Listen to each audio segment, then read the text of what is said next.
Mr. President, Mr. Secretary General, distinguished delegates, ladies and gentlemen. At the outset, I wish to extend my heartfelt congratulations to Your Excellency, Mr. Philman Yang, President of the 79th session of the UNGA.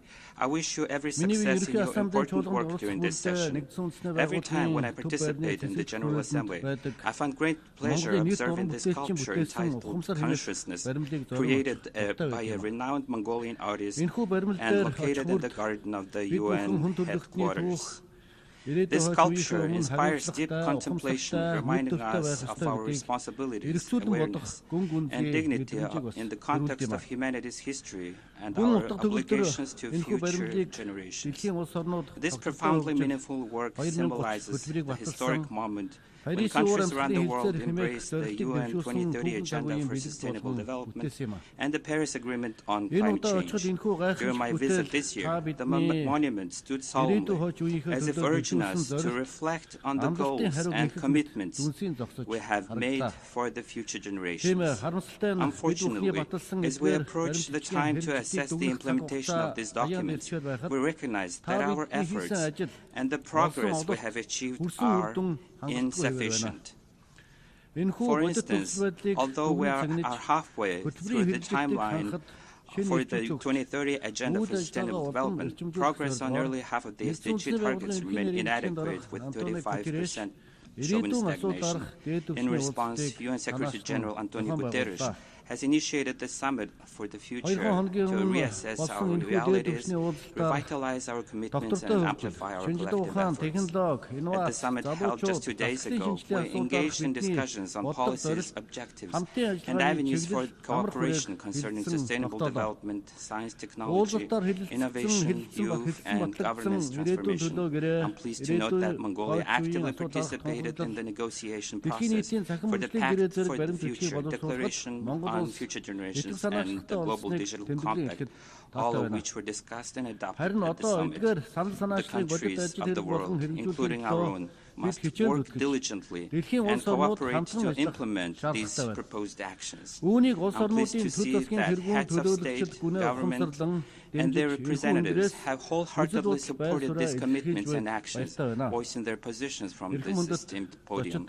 Distinguished delegates, our lives are rapidly evolving and integrated in this age of technological progress and digital advancement. However, tensions, armed conflicts, and wars continue to escalate in many parts of the world, fueled by geopolitical tensions stemming from prejudice, extreme ideologies, mistrust, misunderstanding, and disrespect. Mongolia believes that strengthening multilateral cooperation based on international law and the UN Charter is essential for ensuring international peace and security. Dialogue, mutual understanding, and trust are the foundations for sustainable and peaceful coexistence.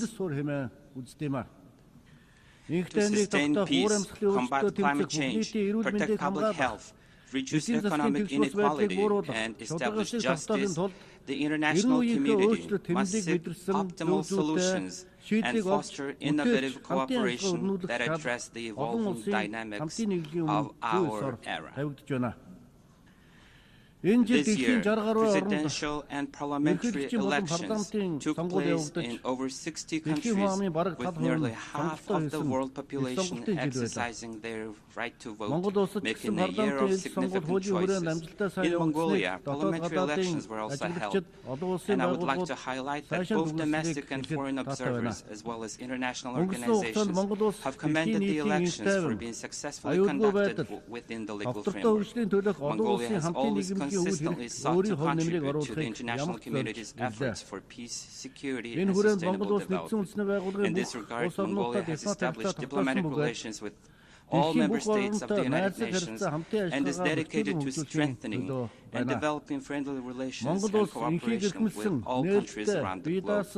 As a nation that consistently pursues to a peaceful, open, independent, and multipolar foreign policy, Mongolia respects the pluralism inherent in the diverse histories, cultures, civilizations, religions, national interests, and development paths of countries around the world. We strive to develop international relations based on multipolar principles.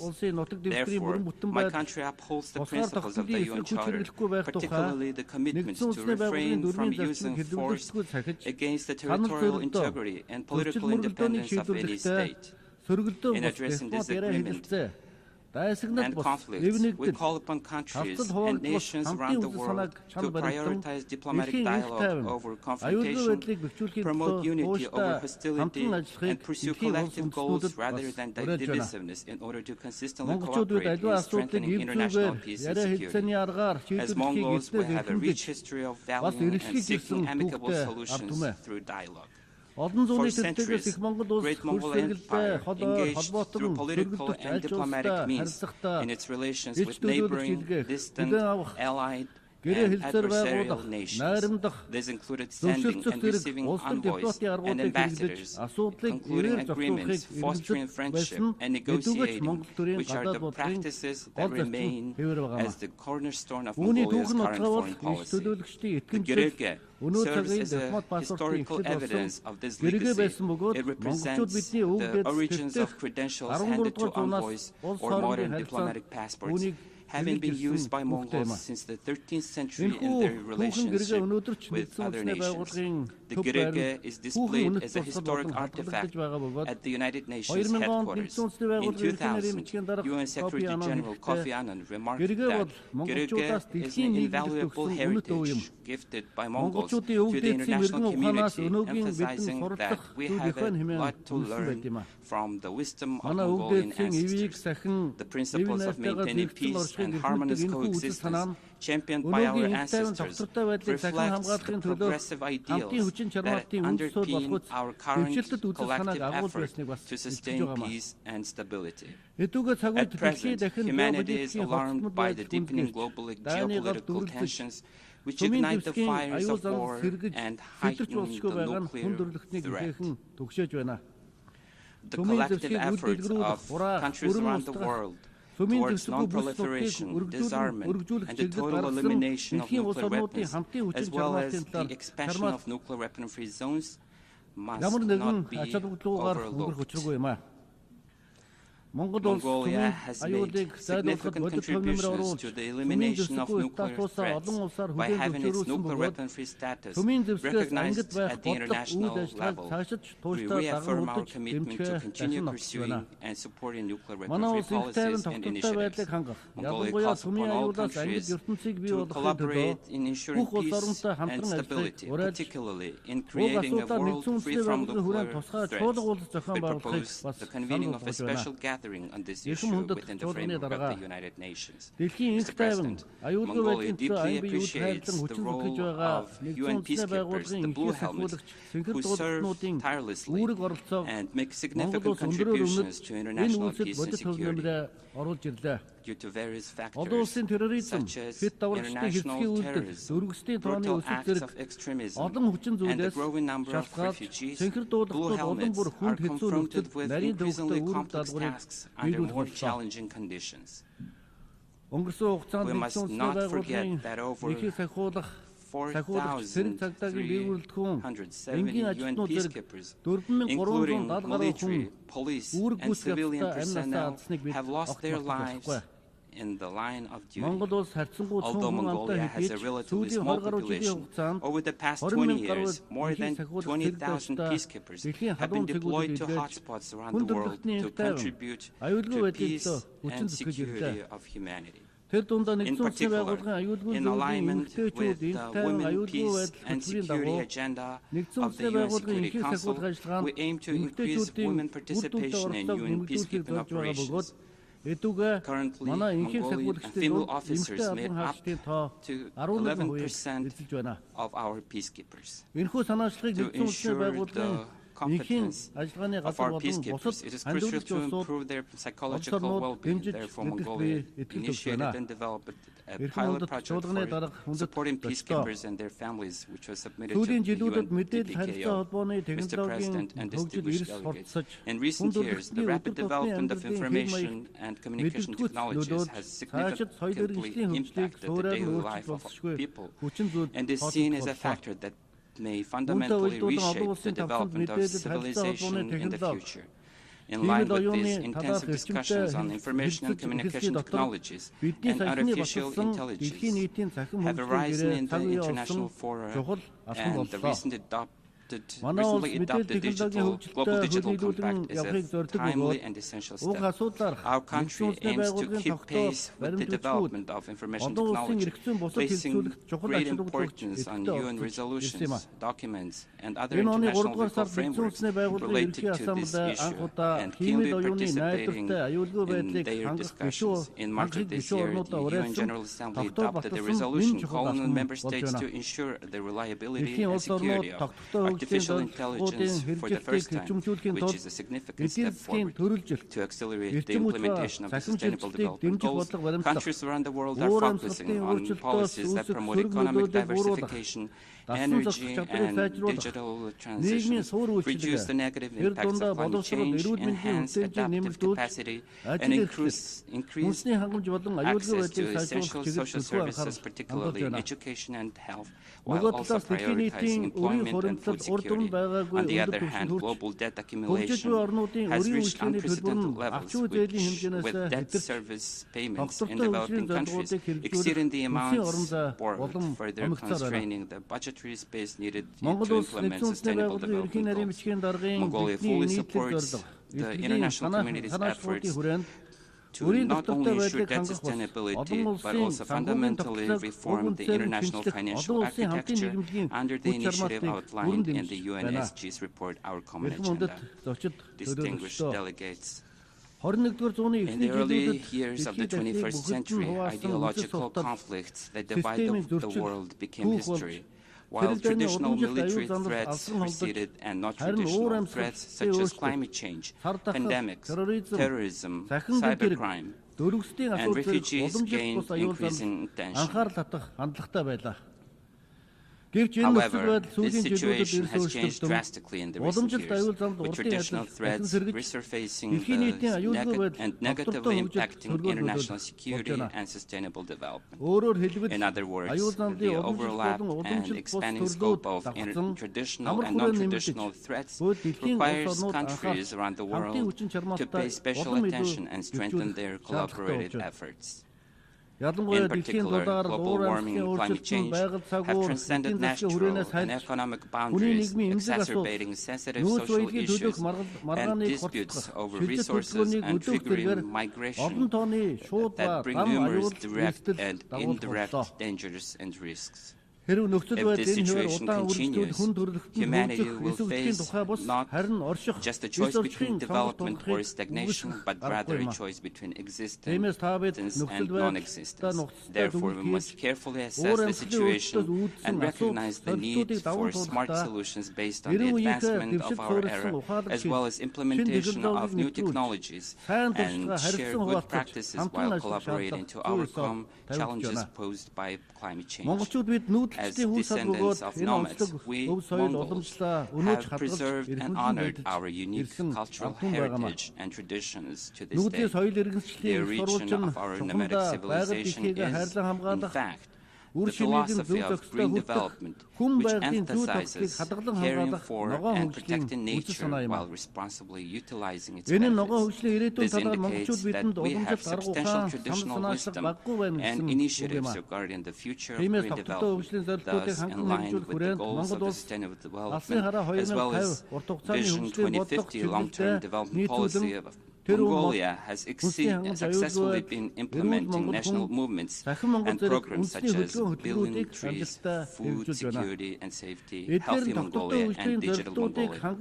These initiatives represent our contributions at both international and regional levels in achieving the Sustainable Development Goals. I'm also pleased to announce that Mongolia is actively working to implement the resolution adopted by the UNGA, declaring the 2026 as the International Year of Rangelands and Pastoralists.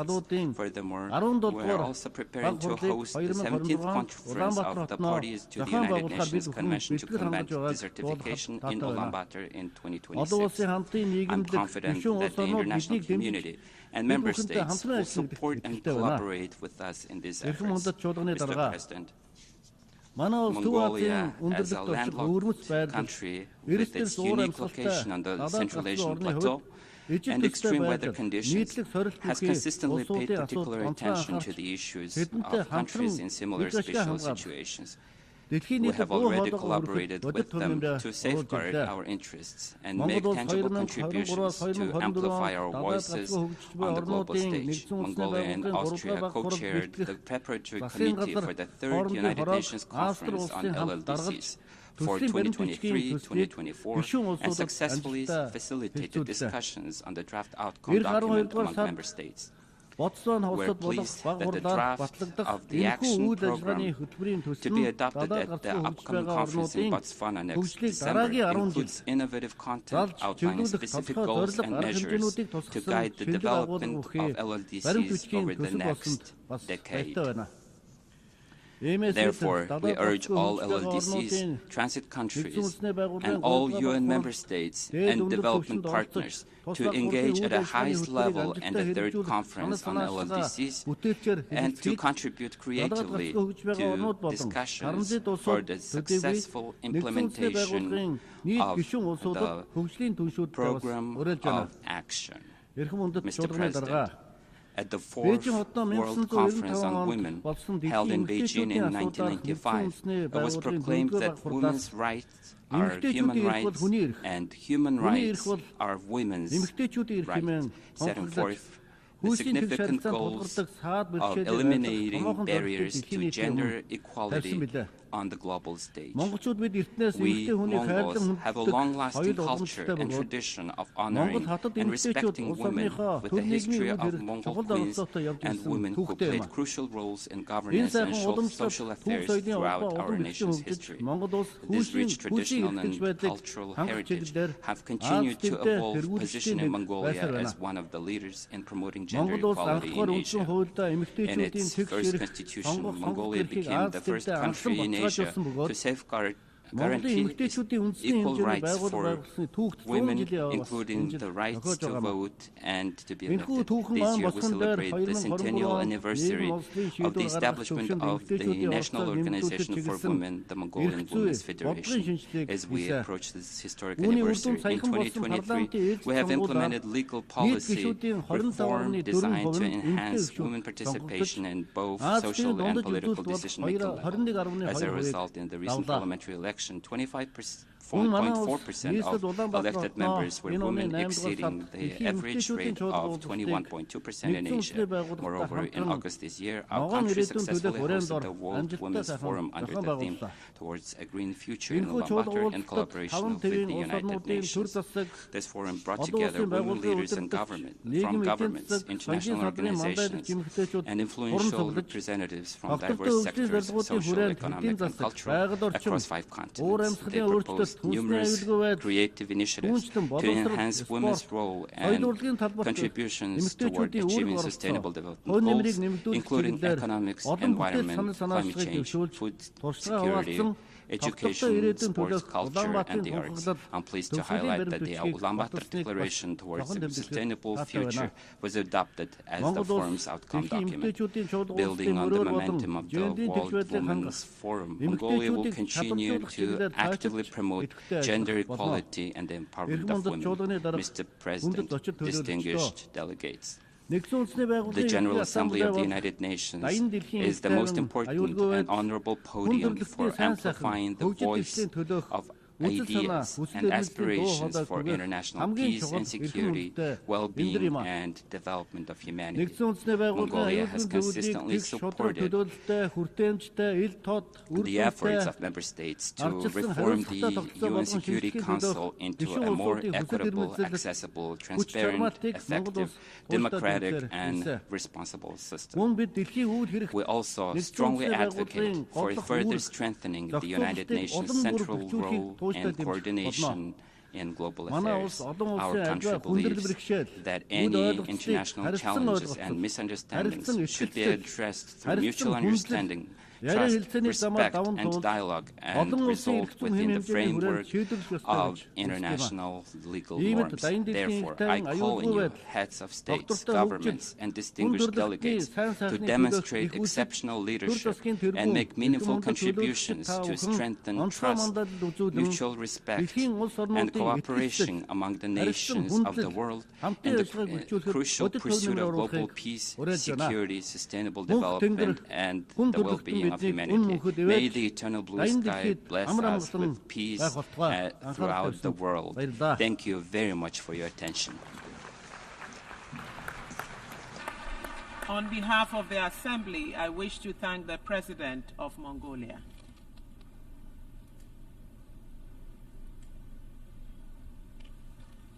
The Assembly will hear an address by His Excellency Wavel Ramkalawan, President of the Republic of Seychelles. I request protocol to escort His Excellency and invite him to address the Assembly.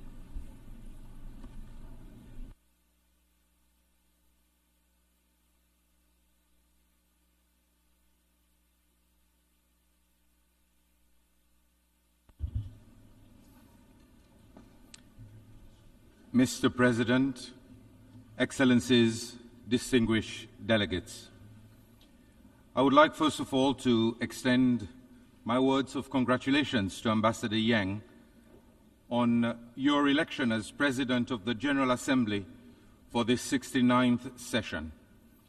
I wish also to thank Ambassador Francis for his diligent leadership during the 78th session.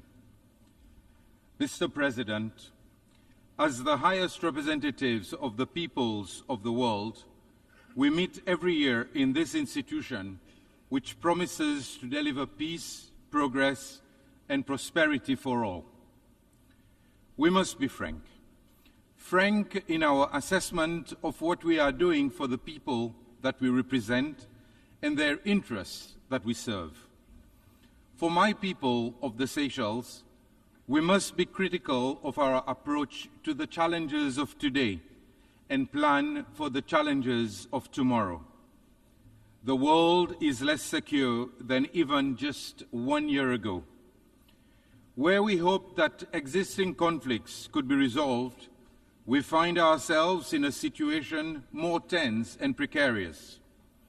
Flames stoked by competition and distrust threaten to engulf those who have no part in these conflicts, leaving us gripped by a fearful atmosphere of instability exacerbated by the worry of expanded warfare. We are in danger of losing sight of the values that bring us together, that transcend borders and cultures, that are understood in all languages and present in all ideologies.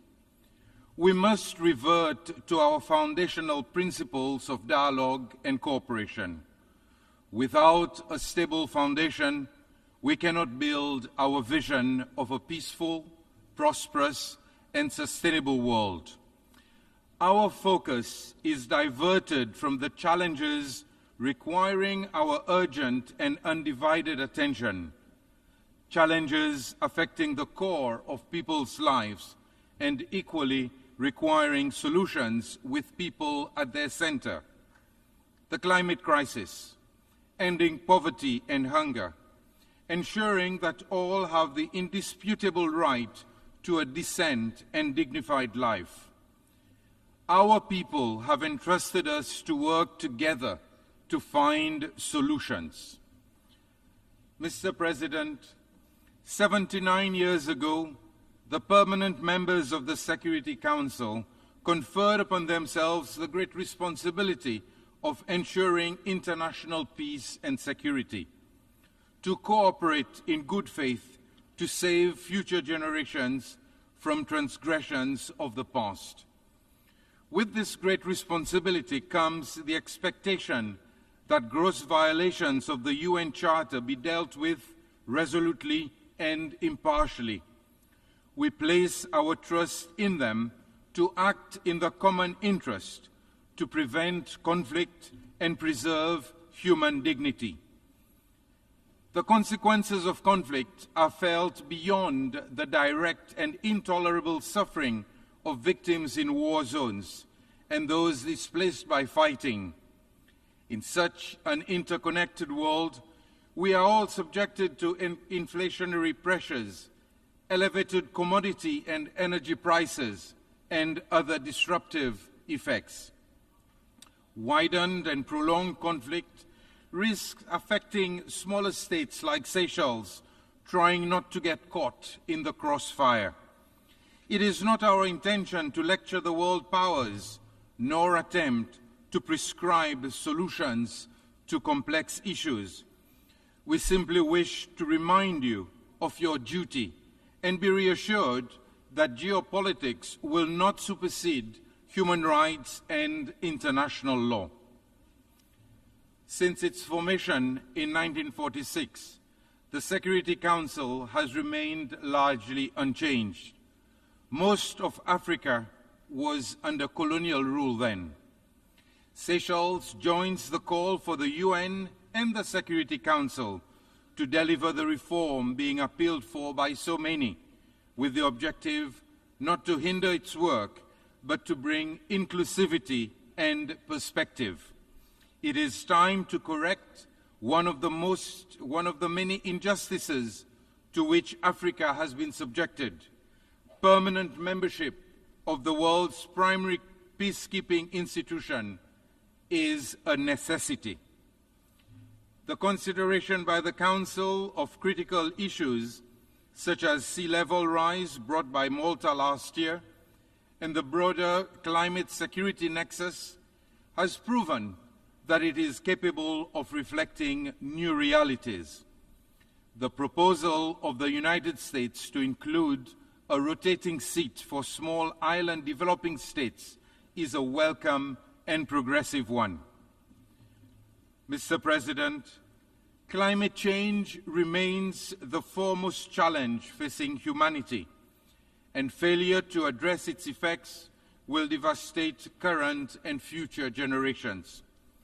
As a small island state, Seychelles understands what it means to be vulnerable, a vulnerability that cannot be ignored in the future we see for ourselves. We are on the front lines of the climate crisis, which poses irreversible threats to our people, our economy, and our way of life. Rising sea levels, extreme weather events, and the degradation of our oceans are stark reminders of the urgent need for global action on climate change. We have all made commitments, pledges, and promises to achieve large-scale reductions of emissions, to keep the goal of limiting global warming to 1.5 degrees, to boost adaptation, to deal with extreme weather disasters, and build resilience to address future impacts. But words are nothing without deeds, and we have to act urgently, in unity, to make the necessary transition to a more sustainable future. It is a choice, conscious and intentional, to continue down this path and decide that business as usual in pursuit of short-term goals is acceptable. Mr. President, world military expenditure has increased for the 10th consecutive year, reaching $2.5 trillion in 2023. This makes even the highest estimates of the funds, $100 billion needed for loss and damage, seem modest and insignificant. This is a worrying reflection of the world's priorities. It is unfair for SIDS to suffer the consequences of these choices. We simply do not have the means to cope with the disastrous effects of climate change. Here I want to thank those who have contributed to the Loss and Damage Fund. The pledges made following COP28 should not be mere attempts to pacify us who have been calling for remediation. We hope to take it as a token of ongoing commitment and continued action given the expected rise in costs of dealing with climate change. As the Secretary General said yesterday, those who shoulder the blame should foot the bill. The international community cannot hope to advance sustainable development when some race ahead while others are left to struggle. No one should be left behind, lest we forsake future generations to a bleaker world. The obligations outlined in the Paris Agreement are the lifelines that give us a chance if all states did their utmost to adhere to them. Our reliance on fossil fuels is unsustainable and detrimental. We must accelerate energy transition towards renewables and mobilize investment in the technology and infrastructure to give us any prospect of real energy security. Seychelles' focus remains on nature-based solutions to combat climate change while ensuring economic sustainability and environmental preservation. Our blue bonds demonstrate the potential to harness capital markets for financing the sustainable use of marine resources. Mr. President, ambitious and innovative strategies of securing long-term economic development are futile without finance that is accessible and sustainable. The average debt-to-GDP ratio in SIDS exceeds 70%. It is crippling and impedes our development by diverting critical resources away from where they are most needed, in infrastructure, education, and healthcare. Our vulnerabilities have been expounded, yet our borrowing costs remain high. Instead of concessions, we are penalized for our vulnerability. It is time to move beyond discussion and implement real reforms in the international financial system to address the preclusion of some vulnerable countries, regardless of income status, from opportunities to meet development needs. We must also recognize the human consequences of economic policies. Our work is by unilateral coercive measures that are intended to leave economies crippled and governments unable to advance dignity for their own people. Mr. President, the multilateral system remains our best hope for addressing the challenges we face. As a small state, Seychelles believes in the United Nations, for we fear of a reality with no alternative. In a world more interconnected than ever, multilateralism is the network that links our shared values to achieve the vision that we have for our world, one that is defined by our common interests and not by our differences. We are here to solve problems, not exacerbate them, to listen and not to dismiss. We put our faith in this institution because we must prove to the world that we can work for it, but it is up to us to make it work. In 2023, we adopted the BBNJ agreement, and this year, Seychelles became the 4th state and the first in Africa to ratify it. We urge other countries to hasten its ratification so as not to delay its entry into force. This year's 4th SIDS conference in Antigua and Barbuda shone a timely light on the challenges that we face in a global economic landscape for which we are ill-equipped to navigate. The Antigua and Barbuda Agenda for SIDS provides the blueprint for action over the next decade, and we call on the international community to commit to its implementation. The MVI resolution adopted here last month also represents a triumph of the multilateral system to consider new approaches to complex and evolving issues. Its data and findings deliver the empirical grounding for what we know to be true, that a single-layered approach to development is no longer accurate nor adequate. A better understanding of precisely these multidimensional vulnerabilities will be crucial for the decisions that we take, and more importantly, those taken on our behalf. The Pact for the Future, just adopted, should rightly usher in a new era of engagement based on mutual interest and mutual respect. We must use it to bridge divisions between nations on critical issues of human rights, gender equality, and the rule of law. One that accelerates the implementation of the SDGs and shapes the international financial system more fairly. One that adapts responses to global crisis in a more coordinated way, and one that restores peace with a promise to preserving it in the future. For Seychelles, the Declaration on Future Generations should signal our commitment to safeguarding the rights of all people who will be born by the end of this century, most of whom in developing countries. People who should not be born into hardship. We must envision a world where survival is not a struggle, a world that ensures everyone's rights to prosperity. Basic rights should not be difficult to provide. Mr. President, I firmly believe that these are the foundations on which our cooperation and progress should be built, the things that our people need the most, and what should guide us to building a world that is more secure and sustainable. Let us strive to be the architects of a world where no one is left behind. I thank you. On behalf of the Assembly, I wish to thank the President of the Republic of Seychelles.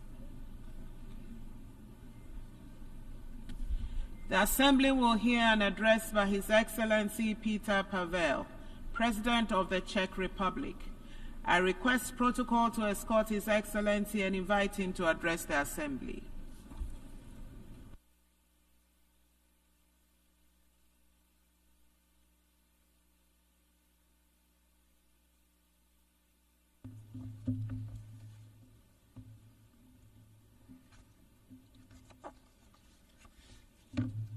Madam President, Excellencies, ladies and gentlemen, it is a true honor for me to address you today. Much to my regret, since the last time we met here 1 year ago, the world has not become any safer. On the contrary. To start with, let me recall that the United Nations was created to save humanity from the scourge of war and destruction, and to promote peace, justice, and better quality of life for all humankind. Together, we have managed to build a global system of rules and cooperation with the ambition to advance security and human rights instead of conflict and suffering, fostering economic development instead of overlooking mass destruction.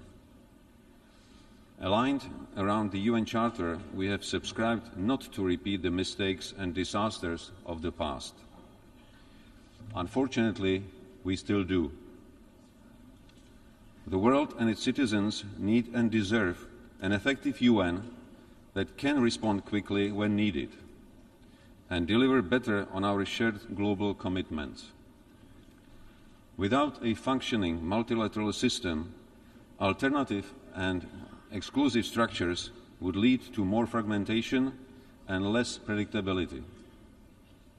It is our duty as national and global leaders to find common solutions to the most pressing problems before they get out of hand. Finding a compromise is never easy. It requires time and patience. Only if we realize that together we can achieve much more than when antagonized, can we make our nations and the United Nations truly united behind common goals. A comprehensive reform of the UN Security Council is long overdue. Making the Council more effective, inclusive, accountable, and better reflecting today's realities by strengthening the voice of underrepresented regions is crucially needed. In the face of unjust and unprovoked Russian war against Ukraine, we must realize that Security Council membership is not a carte blanche. No one has the right to abuse power and bully other members of the international community without sanctions. Together, we must exercise more pressure on Russia to end its unjust and brutal war. The Peace Summit in Switzerland clearly confirmed that peace in Ukraine must be based on international law and principles of sovereignty and territorial integrity. The cynical nature of Russia's policy and its disinterest in genuine peace talks has global consequences. These include impairing nuclear safety, diminishing food and energy security, and damaging rules-based international order.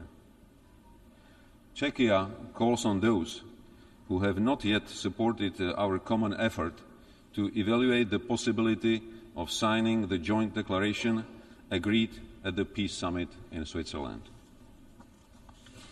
So far, many with the aspiration to become respected regional or global actors have remained silent.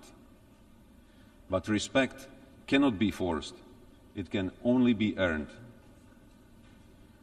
Let us not forget that hesitation strengthens the aggressor.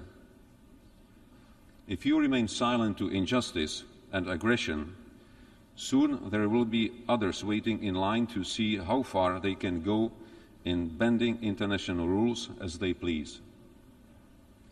Some of you might think that Russia's actions against Ukraine are just another regional conflict and both sides need to go halfway. But there is no such thing as just a regional conflict. Conflicts in one part of the world cause food insecurity and create refugee waves in others. With globalization, our security and prosperity starts way beyond our own borders. Being fully aware of that, Czechia is committed not only to security of Europe, but also in Middle East, Africa, and elsewhere. I applaud the fact that many nations, including African, spare no effort to achieve and safeguard peace and security in their own regions and far beyond.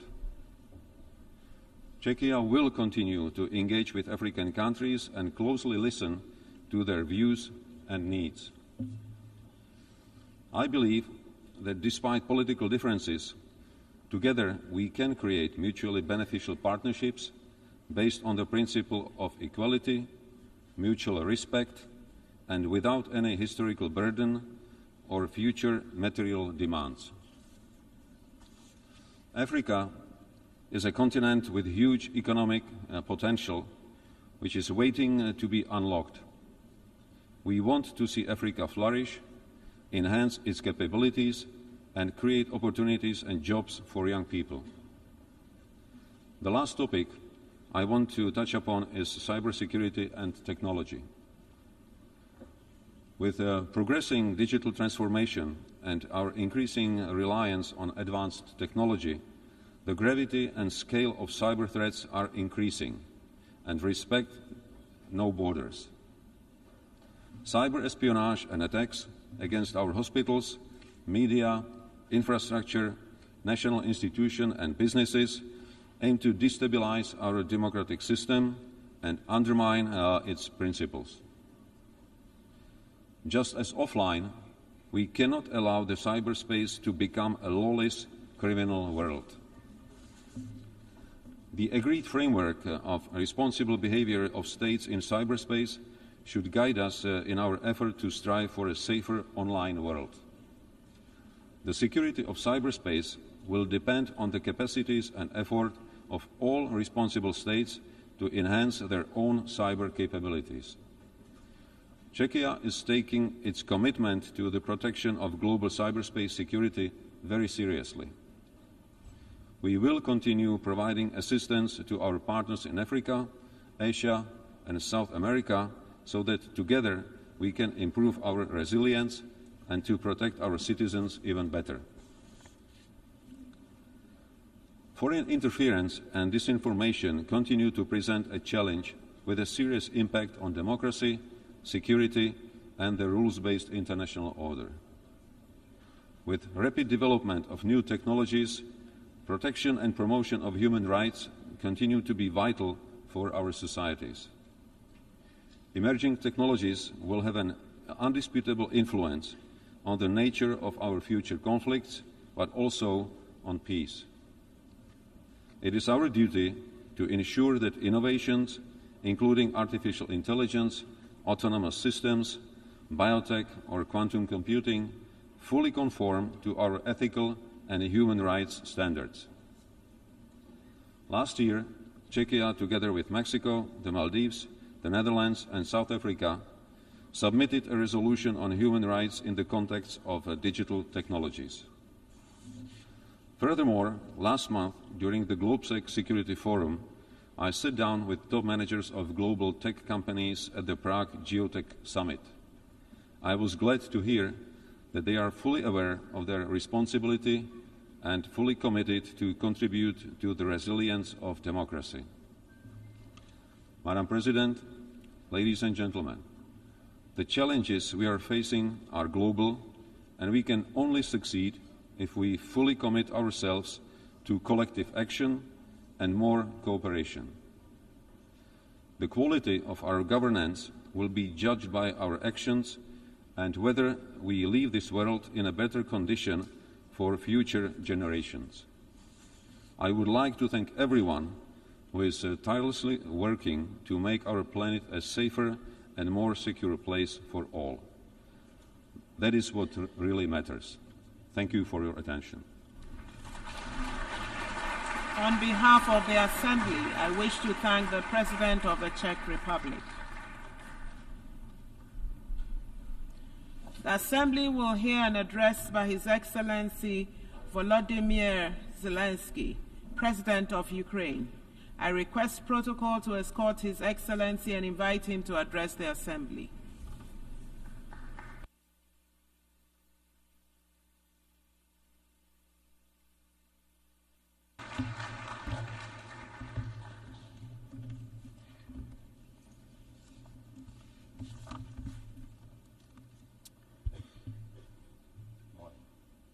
Thank you very much, dear leaders, your excellencies. Today I want to tell you about a day that has already passed and a day that must never come. On the night of March 4th, 2022, I received one of the most terrifying reports since the beginning of a full-scale Russian invasion against Ukraine. The report was about Russian tanks firing directly at the buildings of our Ukrainian nuclear power plant, the Zaporizhzhia nuclear power plant, the largest one in Europe, 6 nuclear reactors. The Russian army stormed this facility just as brutally as any other during this war, without thinking about the consequences, possibly disastrous. This was one of the most horrifying moments of the war, when no one could know how Russian strikes on the nuclear facility would end, and everyone in Ukraine was reminded of what Chernobyl means.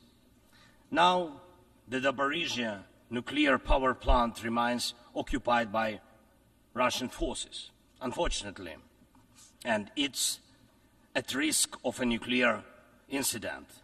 This is the major source of radiation danger in Europe, possibly in the world. That's why in the peace formula I presented, the first point is about nuclear safety. In Ukraine, we know exactly what we are dealing with. And I want to thank you, the General Assembly members, for adopting a resolution in July this year on the safety of nuclear facilities in Ukraine. Most in the world understand what's at stake. The General Assembly demanded that Russian return control of the Zaporizhzhia nuclear power plant to Ukraine. Only then real nuclear security will return to Europe and the world. And now about the day that must never come.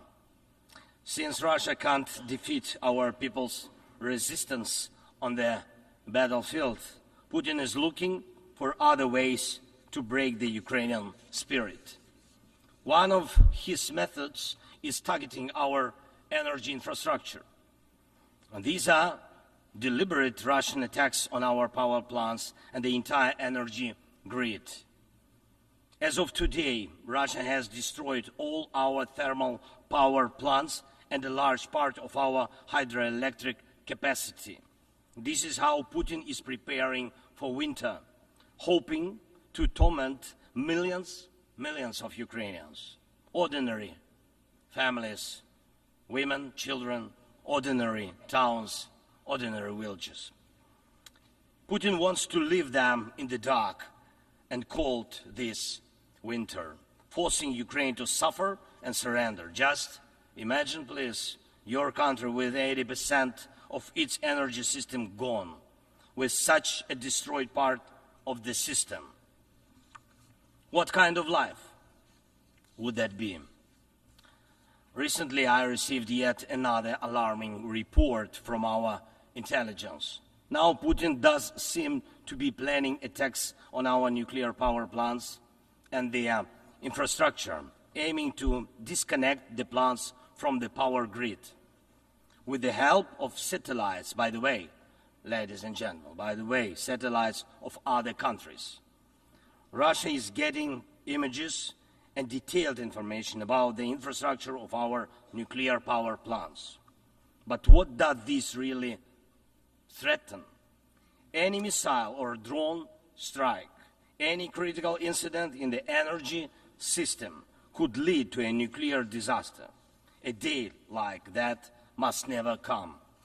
And Moscow needs to understand this, and this depends in part on your determination to put pressure on the aggressor. These are nuclear power plants. They must be safe. Ladies and gentlemen, 2 years ago, in the fall of 2022, I proposed a comprehensive strategy to end the war and to ensure security, and I presented the peace formula at a highly inclusive political platform for world leaders, the G20 summit in Indonesia, representing billions of citizens from all parts of the globe. And it's important for us that all these people can understand us, understand that Ukraine wants to end this war more than anyone in the world. War always poses a threat to many. You all see in the media and read in reports what is happening in Ukraine because of Russia's war. It's something many are imagining happening to themselves.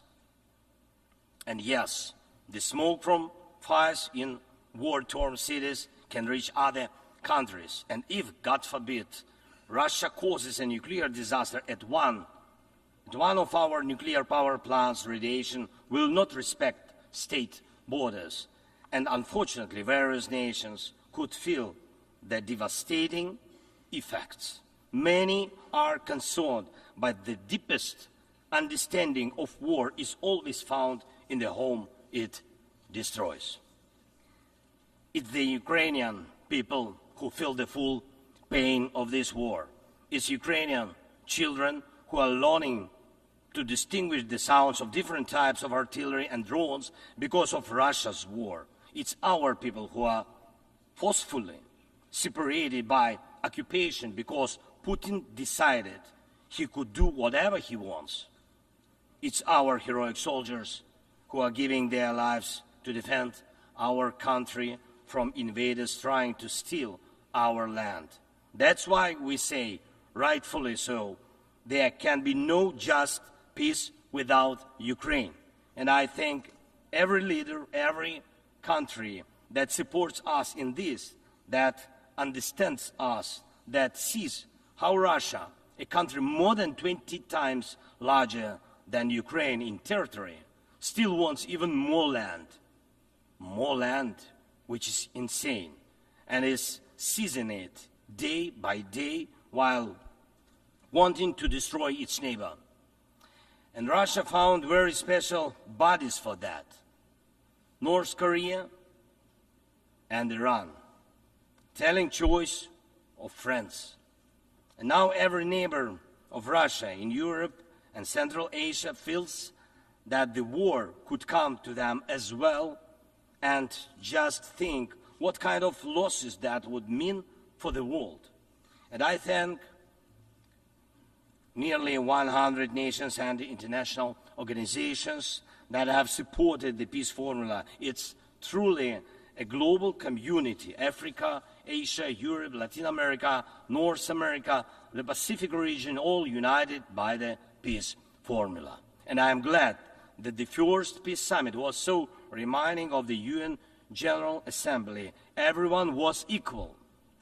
All nations that participated in the peace summit, large and small, no veto right, no blocking authority, those that have been independent for ages and those that have only recently gained independence, those that have gone through wars themselves, and those accustomed to peace. All were equal. That is what Russia hates the most and cannot control. That's why Russia says the peace formula doesn't suit it. Here at the UN, I've already met with leaders from India, Guatemala, Japan and Italy, Turkey and Finland, Canada, Paraguay, Slovenia, Germany and others, and my meetings will continue. These are different, absolutely, parts of the world and various political waves of life, but they share the same understanding. Peace is needed, and it must be a real, just peace.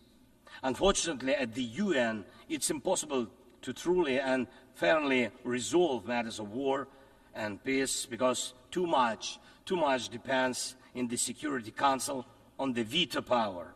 When the aggressor exercises veto power, the UN is powerless to stop the war, but the peace formula can. Once again, there is no veto power in it. That's why it's the best opportunity for peace. Everyone is equal, and it's effective and comprehensive. When some propose alternatives, half-hearted settlement plans, so-called sets of principles, it not only ignores the interests and suffering of Ukrainians, who are affected by the war the most, it not only ignores reality, but also gives Putin the political space to continue the war and pressure the world to bring more nations under control. Any parallel or alternative attempts to seek peace are, in fact, efforts to achieve a lull instead of an end to the war. As a global initiative, the peace formula has already existed for 2 years, and maybe somebody wants a Nobel Prize for their political biography for frozen truth instead of real peace, but the only prizes Putin will give you in return are more suffering and disasters. We must restore nuclear safety. Energy must stop being used as a weapon. We must ensure food security. We need to bring home all our captured soldiers and civilians forcibly deported to Russia. We must uphold the UN Charter and guarantee our right, Ukraine's right to territorial integrity and sovereignty, just as we do for any other nation. We need to withdraw the Russian occupiers, which will bring an end to the hostilities in Ukraine, and we must hold those responsible for war crimes accountable. We need to prevent ecocide and stop the destruction of nature caused by the war. And we must not allow a second or third phase of this Russian invasion. And we need to make it clear the war is over. This is the peace formula. What part of this could be unacceptable to anyone who upholds the UN Charter? If someone in the world seeks alternatives to any of these points or tries to ignore any of them, it likely means they themselves want to do a part of what Putin is doing. The point they ignore reveals the desire they are hiding. And when the Chinese-Brazilian duo tries to grow into a choir of voices, with someone in Europe, with someone in Africa saying something alternative to a full and just peace, the question arises, what is the true interest? Everyone must understand you will not boost your power at Ukraine's expense. And the world has already been through colonial wars and conspiracies of great powers at the expense of those who are smaller. Every country, including China, Brazil, European nations, African nations, Middle East, all understand why this must remain in the past.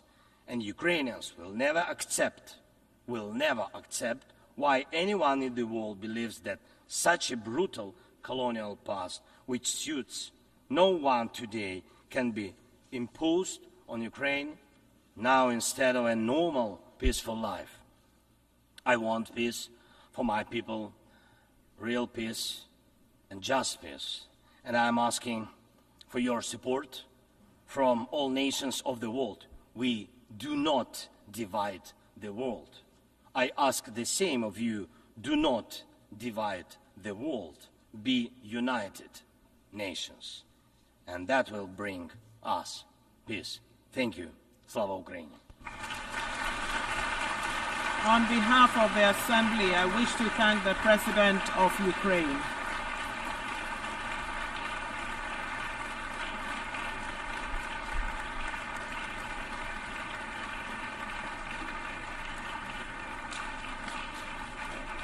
The Assembly will hear an address by His Excellency Nana Addo Dankwa Akufo-Addo, President of the Republic of Ghana.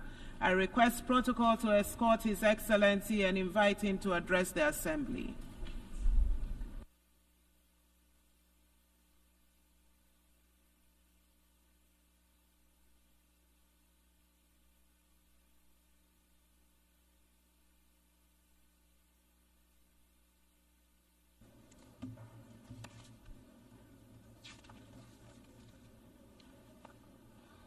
Madam President, Excellencies, ladies and gentlemen, I cannot help but reflect on the significance of this moment, as this will be my final opportunity to address the United Nations General Assembly as I enter the closing months of my presidency.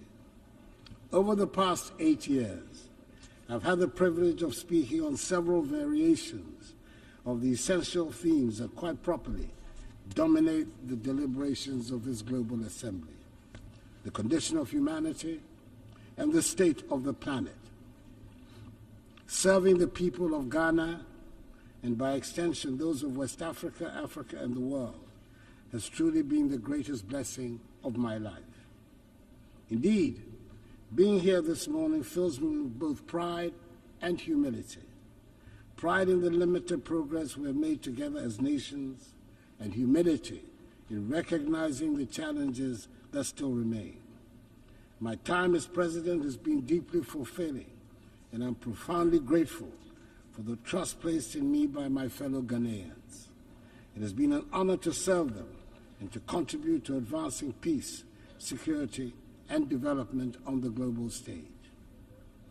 Mr. President, Madam President, I'm here with a heart full of hope, yet mindful of the great challenges that still confront us. As President of the Republic of Ghana and as a citizen of the world, I'm acutely aware of the shared responsibility we carry. Our work here is nothing less than shaping the future of humanity, a future that will affect generations long after we are gone. Leaving no one behind, acting together for the advancement of peace, sustainable development, and human dignity for present and future generations, reminds us that the decisions we take here will define whether we rise to meet the hopes of billions or continue to let inequalities and injustice persist. We owe it to those who look to this body for leadership, to act, and not just to talk. The world we live in today is a stark, unfortunate contrast of privilege and hardship.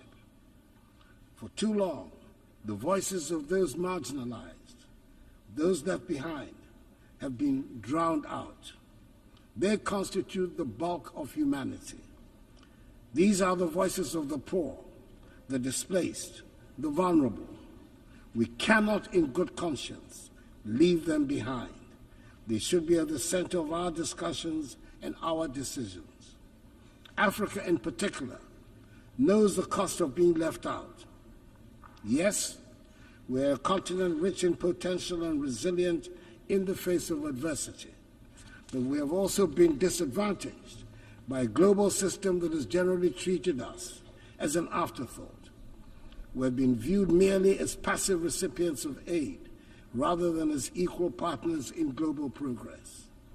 The well-meaning promises of assistance have failed to materialize to bring about the long-term change we so passionately need. Such aid as is offered often comes with strings attached, limiting our ability to shape our own futures. Africa is not a continent of despair. She's full of great possibilities.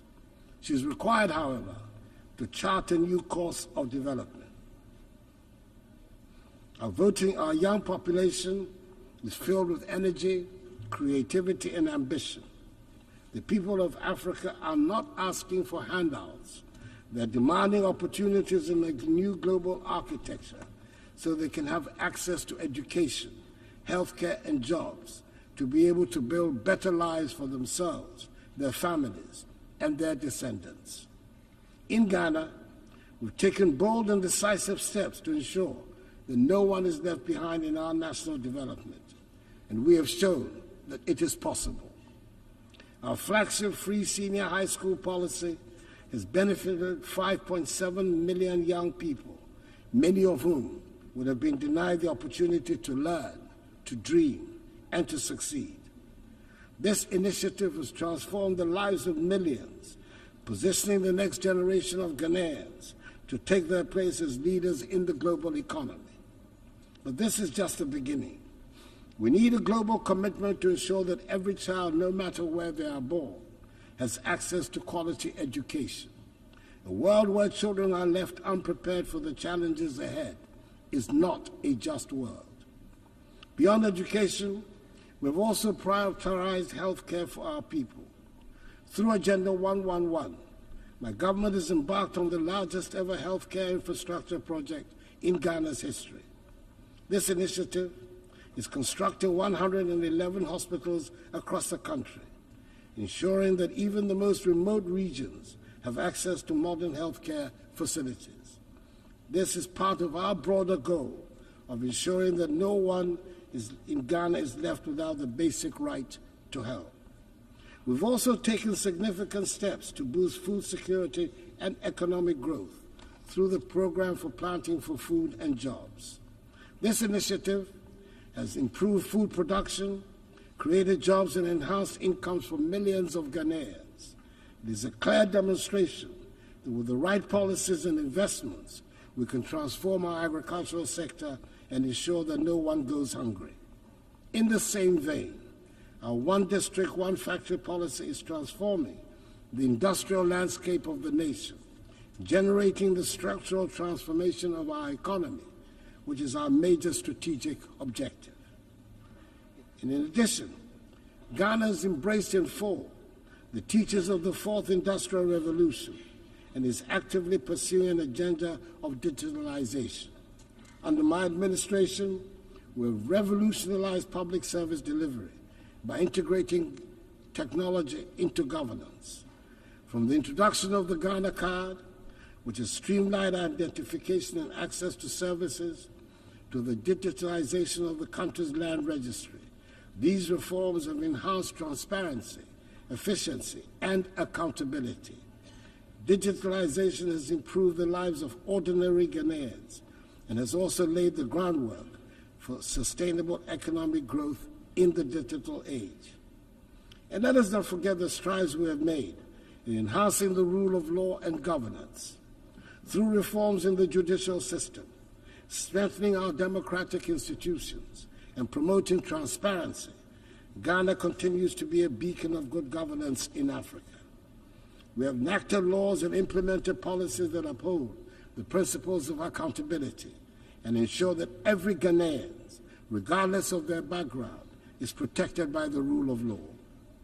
Madam President, it is impossible to address the challenges of today without speaking of the contradictions that exist within this global institution. We gather here to discuss peace, but wars continue to ravage nations. We speak of justice, yet justice endures. Take the Russian invasion of Ukraine, for instance. Millions of lives have been uprooted. Thousands have lost their lives, and yet the Security Council has struggled to respond decisively, just as it is struggling to make a decisive intervention in the tragic ongoing war in Gaza and the Lebanon. The structure of the Council reflects a world that no longer exists, and its failure to act in times of crisis raises a difficult question. What is the purpose of the Security Council if it cannot intervene when the world needs it most? Reforming the UN Security Council is a matter of fairness and necessity.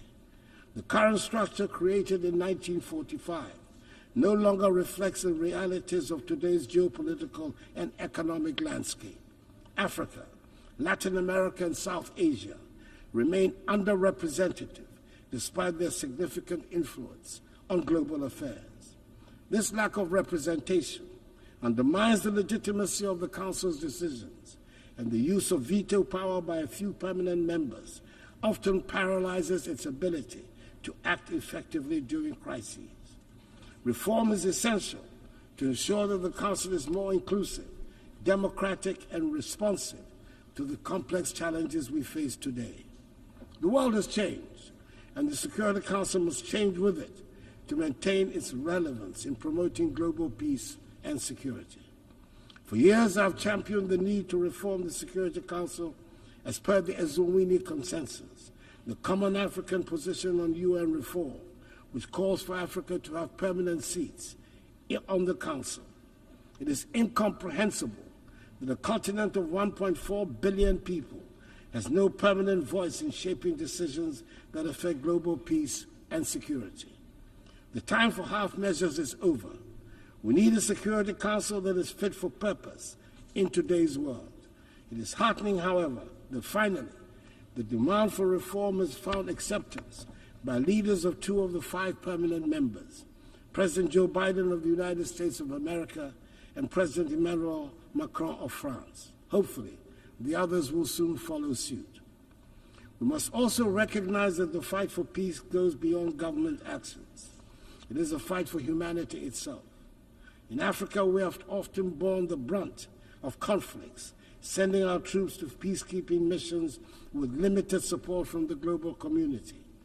While I'm pleased to see the UN now taking steps to finance peacekeeping in Africa, an outcome of Ghana's presidency of the UN Security Council, we must go further. Peacekeeping alone is not enough. We must address the potential causes of conflict, poverty, inequality, and lack of opportunity. True peace comes from investing in education, healthcare, and economic development. However, peace cannot be imposed from the outside. It must be built from within. African nations must take ownership of their security, and the African Union needs to strengthen itself to be able to respond swiftly to threats. Madam President, as I speak today, ongoing developments in West Africa are deeply troubling. Military coups in Mali, Guinea, Burkina Faso, and Niger threaten the democratic progress we have worked so hard to achieve within the ECOWAS community. These coups are stark reminders that democracy is indeed fragile and must be continually nurtured. In Ghana, however, we will remain resolute in our commitment to democracy. As my presidency draws to a close, I want to assure this Assembly that the upcoming 2024 elections in Ghana will be free, fair, and transparent. Ghanaians have demonstrated time and again in the last 3 decades their strong attachment to democracy, which they will not permit to be undermined. The Electoral Commission, supported by Ghana's security services, is well equipped to ensure that the will of the Ghanaian people is respected. Ghana has long been a beacon of democracy in Africa, and we intend to keep it that way. The 2024 elections will be proof of our enduring adherence to the rule of law, transparency, and the principles of democratic accountability that have guided our nation in recent decades. Madam President, we find ourselves at a pivotal moment in history. The decisions we make today will shape the future of our world. We can choose to act with courage, compassion, and a commitment to leave no one behind, or we can choose inaction and allow the suffering of millions and the degradation of the planet to continue. Let me end by reminding us all that the future is not something that simply happens. It is something we create. We have the power in this room to change the course of history. Let us not shy away from that responsibility. Let us act now, and let us act together. I wish you God's blessings in all your current and future deliberations, and I thank you for your attention. On behalf of the Assembly, I wish to thank the President of the Republic of Ghana.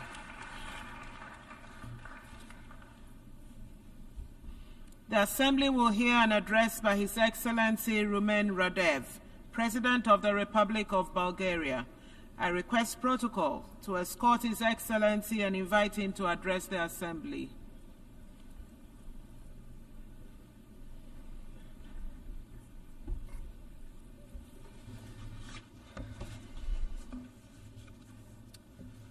Excellencies, ladies and gentlemen, allow me at the outset to congratulate His Excellency Philemon Yang for his elections as the President of the 79th UN General Assembly session. I believe that under his leadership and through his vision, the international community will move forward on the agenda of strengthening the values of the UN Charter, an effort that the humanity now needs the most. Our world faces a range of complex problems, from the unprecedented challenges to the global peace and security, to the escalating climate crisis and the persistent inequalities. We are confronted with a complex array of issues that require our immediate attention and concerted effort. We need to light the spark that ignites change. With this in mind, my country approaches the 79th session of the UN General Assembly with renewed determination to promote multilateral and workable solutions achieved through negotiations and based on the UN Charter. We must follow the path for the sake of the survival of humankind and the future generations. Taking this into consideration, we praise the Pact of the Future as a move towards a vital transformation. It becomes increasingly clear that our success hinges on a firm commitment to upholding multilateralism and the respect for international law, which are the cornerstones of our global order. This order that has been forged in UN by you and your predecessors is now under severe threat. Bulgaria has been always committed to the values of multilateralism and will continue to be, using the accumulated experience from the successful Bulgarian presidency of the UN Economic and Social Council and our current mandate as a constructive member of the Human Rights Council. Excellencies, in 2015, all UN member states adopted with unanimity 17 Sustainable Development Goals, providing a shared blueprint for peace and prosperity for the whole planet. Nowadays, they remain more than ever topical and requiring full mobilization of international efforts. However, we must admit that the sheer deterioration of the international peace and security environment in the last years is threatening the fulfillment of our Sustainable Development Agenda, undermining the rules-based international order. Restoring and preserving the peace must not be seen but as the ultimate goal of the international community and is a basic prerequisite for the SDGs fulfillment. It has been 2.5 years since the Russian Federation unleashed a full-scale invasion of Ukraine. From the very beginning, Bulgaria strongly condemns this war, which led to hundreds of thousands of victims, enormous suffering and destruction. Every single day of this war increases the risk of escalation in intensity and geographical scope, posing a substantial threat to the global peace and security. The side effects of the war are already gravely affecting the economies and social systems of many countries worldwide. That is why the international community should seek ways that lead to de-escalation and dialogue. We should support every diplomatic effort that pursues comprehensive, just and lasting peace in Ukraine, in conformity with the United Nations Charter and the international law. Since the last year UN General Debate, we have witnessed a significant increase in instability across the Middle East. The conflict between Israel and Hamas after the Hamas brutal attack on Israel triggered a major deterioration of the security in the region with global projections. We must not forget the consequences which followed. Tens of thousands dead and injured civilians in Gaza, the total destruction of vital infrastructure, and mass displacement of people. We call for immediate ceasefire, free access of humanitarian convoys, as well as release of all hostages held by Hamas. We are also deeply concerned about the recent development in Lebanon, bringing a qualitative, new and dangerous dimension in the conflict and increasing the risk of its regional enlargement. We call for refraining from use of force, for wisdom and de-escalation. The spiral of violence and the human suffering must come to an end. The only way to achieve sustainable and lasting peace in this region with its very fragile security landscape is the two-state solution. Amid the ongoing destabilization around different regions, the collective global goal for a world without nuclear threat remains more critical than ever. In line with the new agenda for peace, Bulgaria will maintain its commitment to uphold, protect, and strengthen the multilateral framework for disarmament, non-proliferation, and arms control. We remain dedicated to the universalization and full implementation of the Nuclear Non-Proliferation Treaty, recognizing it as the cornerstone of the global nuclear non-proliferation regime, which serves as the essential foundation for pursuing nuclear disarmament and plays a crucial role in the development of nuclear energy for peaceful purposes. As we address these challenges, prioritizing regional stability becomes vital. My country actively engages in political dialogue with Southeast European countries, driven by the conviction that the region's security, stability, and prosperity are crucial for the broader regional and international resilience.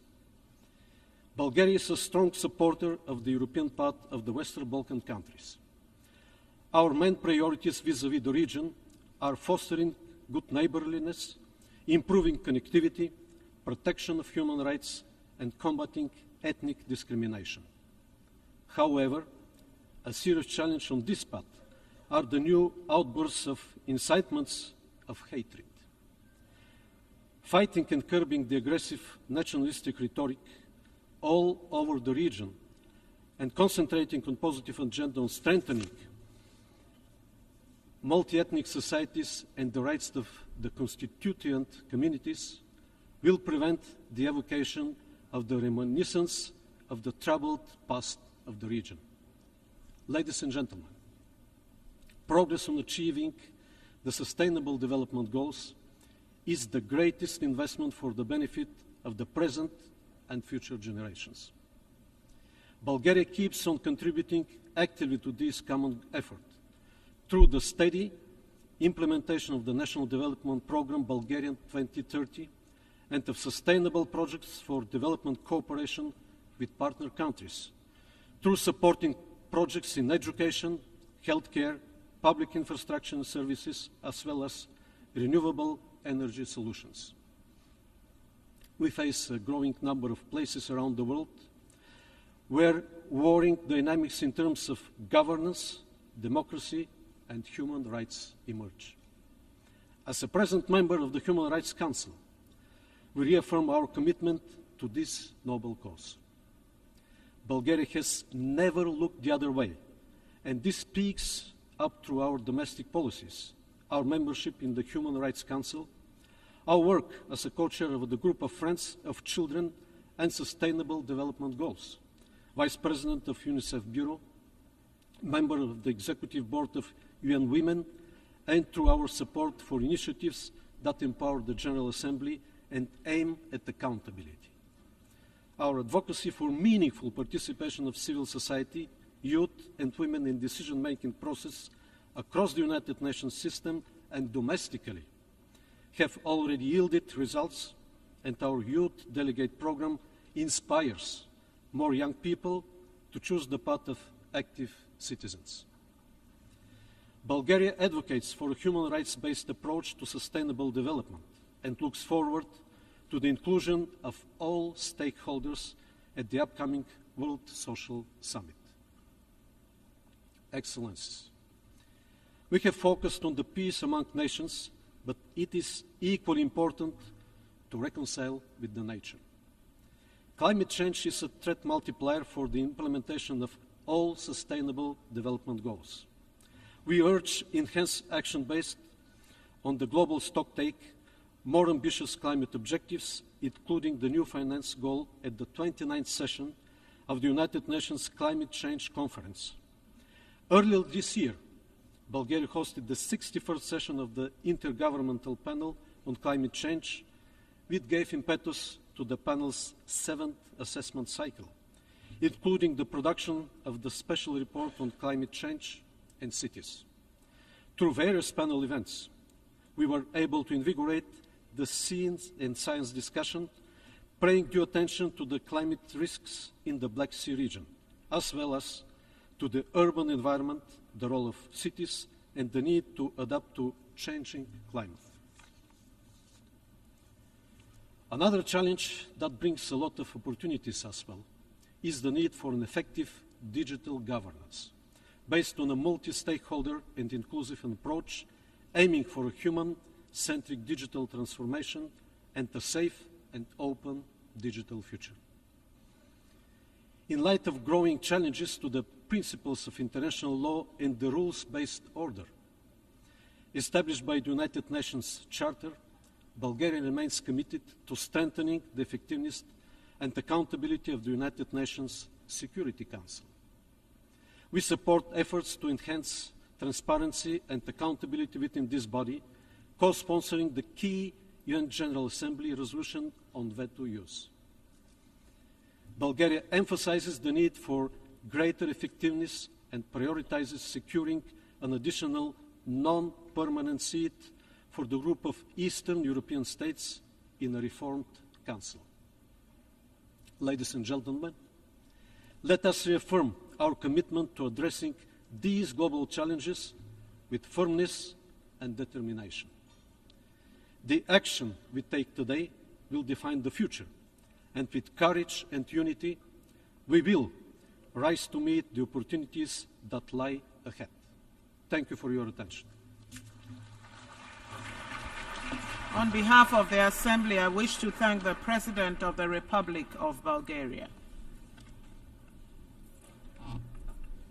The Assembly will hear an address by His Excellency Chandri Kapesad Santoki, President of the Republic of Suriname. I request protocol to escort His Excellency and invite him to address the Assembly.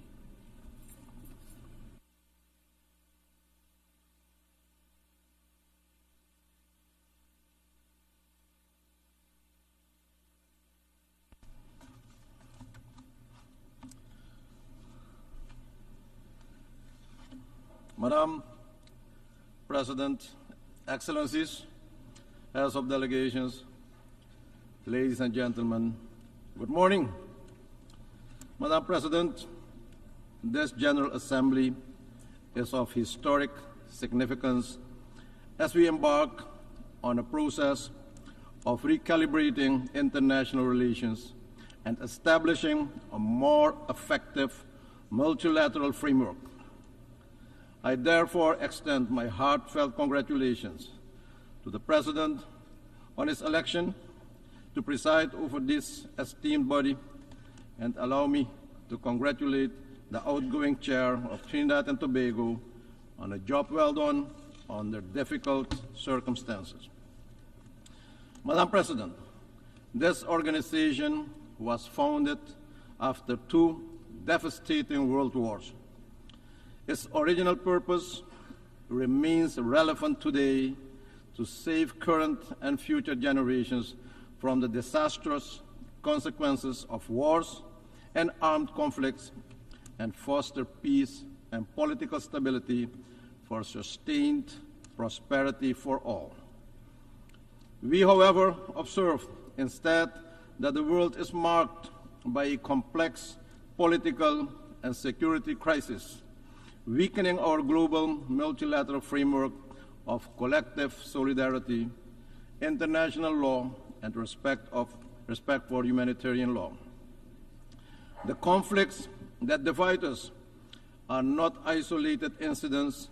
They are symptoms of deeper systemic challenges, rising inequality, environmental degradation, and breakdown of global trust. The time has come to dare to make bold decisions, revisit our global governance architecture, and to recommit to the original goals of the United Nations.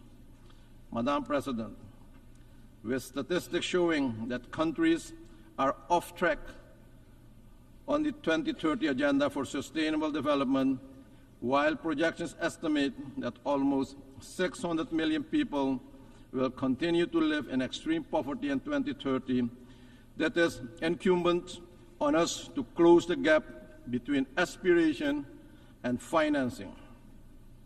I wish to emphasize the urgent need for accelerated reforms and coordination within the international financial architecture, especially the international financial institutions.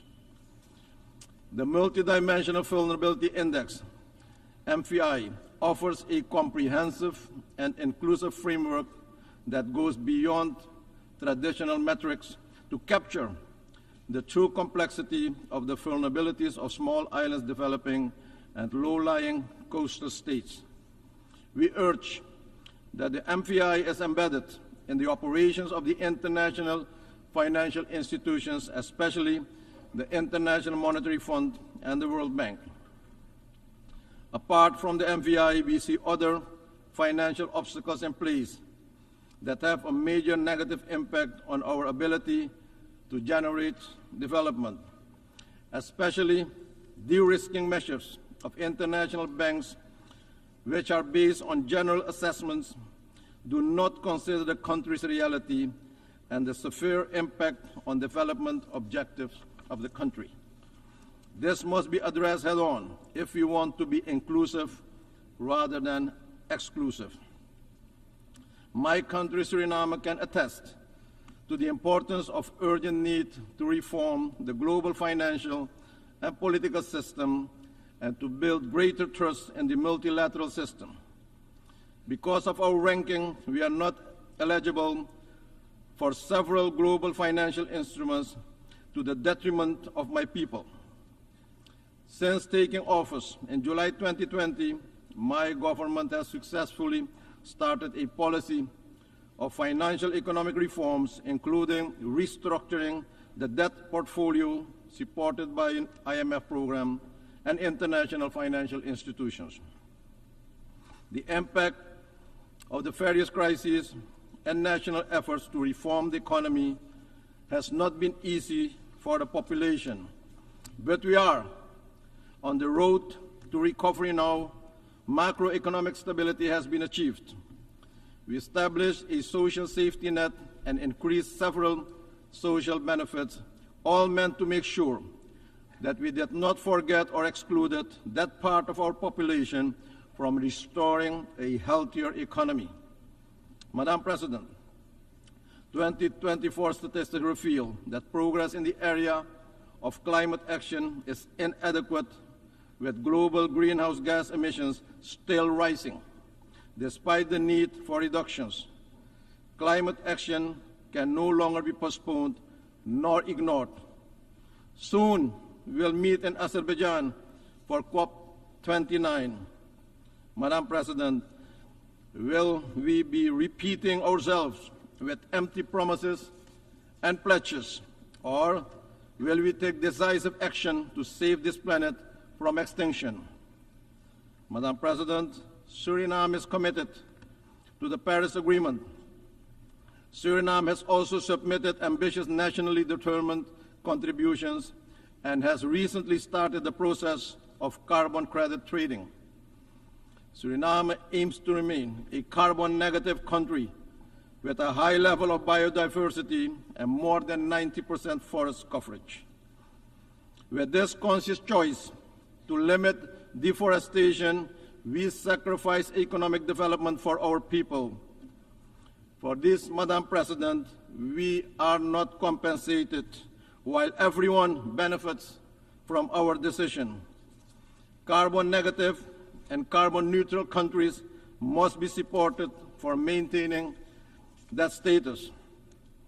We are in favor of a just transition to a carbon-less economy for the coming decades, but we also expect to be allowed to develop our natural resources in an environmentally friendly and balanced manner in compliance with the international standards and practices. In fact, we have already embarked in such a development path by introducing more renewables to our energy grid, utilizing technological innovations to reduce our carbon footprint even further.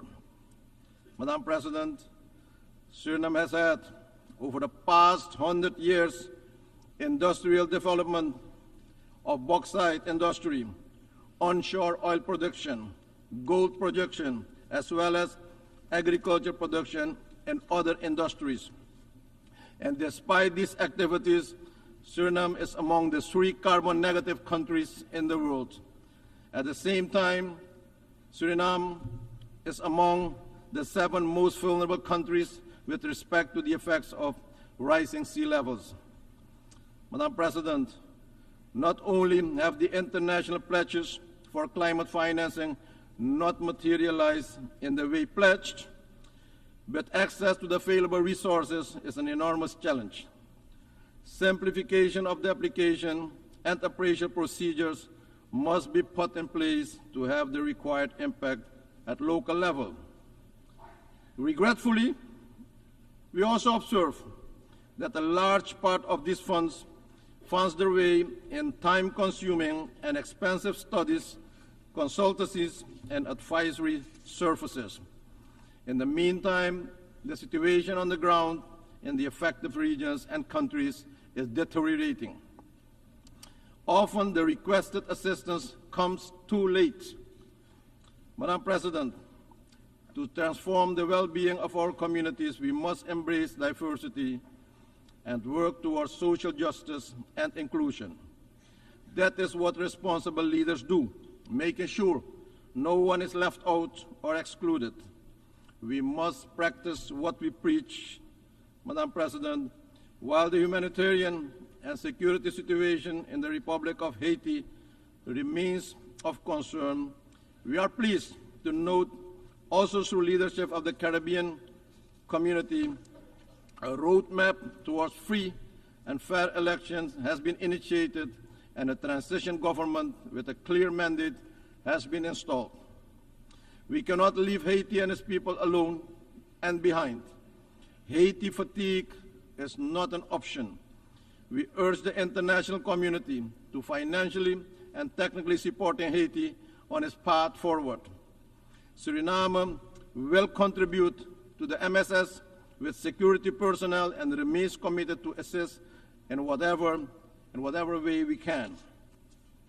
We urge and call for a more effective, coordinated, and coherent approach and the transparent sharing of information regarding the different initiatives to serve more effectively the objectives of facilitating peace, security, and prosperity in Haiti and the Haitian people. Madam President, leaving no one behind should also include lifting the long-standing economic embargo against Cuba and its people. Adopting the Pact of the Future represents an opportunity to redirect a new path for humanity to address current challenges while laying the groundwork for sustainable solutions. We need to foster collaboration and strengthen partnership to address the long-term global issues as climate change, social inequality, and access to affordable health care and quality education for all. Small nations need the support for digital transformation, providing the tools and capacity building initiatives needed to fully integrate into the global digital economy. We must, Madam President, utilize technology in a positive and constructive manner to facilitate financial inclusion for all, access to general education and skills training, but also telemedicine and treatment, as well as instant government services. Madam President, 2024 marks the 5th time for me to address the General Assembly. In 2020, I made my maiden address virtually through the optimal use of modern technology. At that time, I remarked that multilateralism came under attack on several occasions. And 4 years onwards, we still have a long way to go. We must work collectively and with a sense of urgency and positive attitudes towards a renewed commitment to a multilateral framework that is more inclusive, more equitable, more accountable, with the ultimate goal to create a better, safer, and more productive planet for our people now and in the future. In conclusion, Madam President, the theme, Leave No One Behind, is a call to action, but is also a challenge. For smaller countries like Suriname, the global system often continues exclusion, sometimes in new version and new style. As we continue our renewed commitment to building a more just, inclusive, and equitable international system where accountability is important, and together, Madam President, we must ensure that no nation, no community, no individual, no women and no children is excluded or left behind from the promise of peace, prosperity, and dignity. Let's live up to the spirit of one for all and all for one. I thank you, and may God bless you all. On behalf of the Assembly, I wish to thank the President of the Republic of Suriname. The Assembly will hear an address by His Excellency Nikos Christodoulidis, President of the Republic of Cyprus. I request protocol to escort His Excellency and invite him to address the Assembly.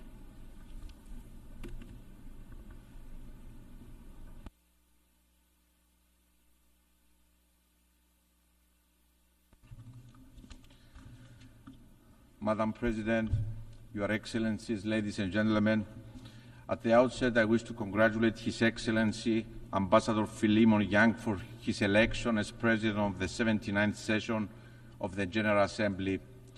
Rest assured, Mr. President, of Cyprus' steadfast support for your mission.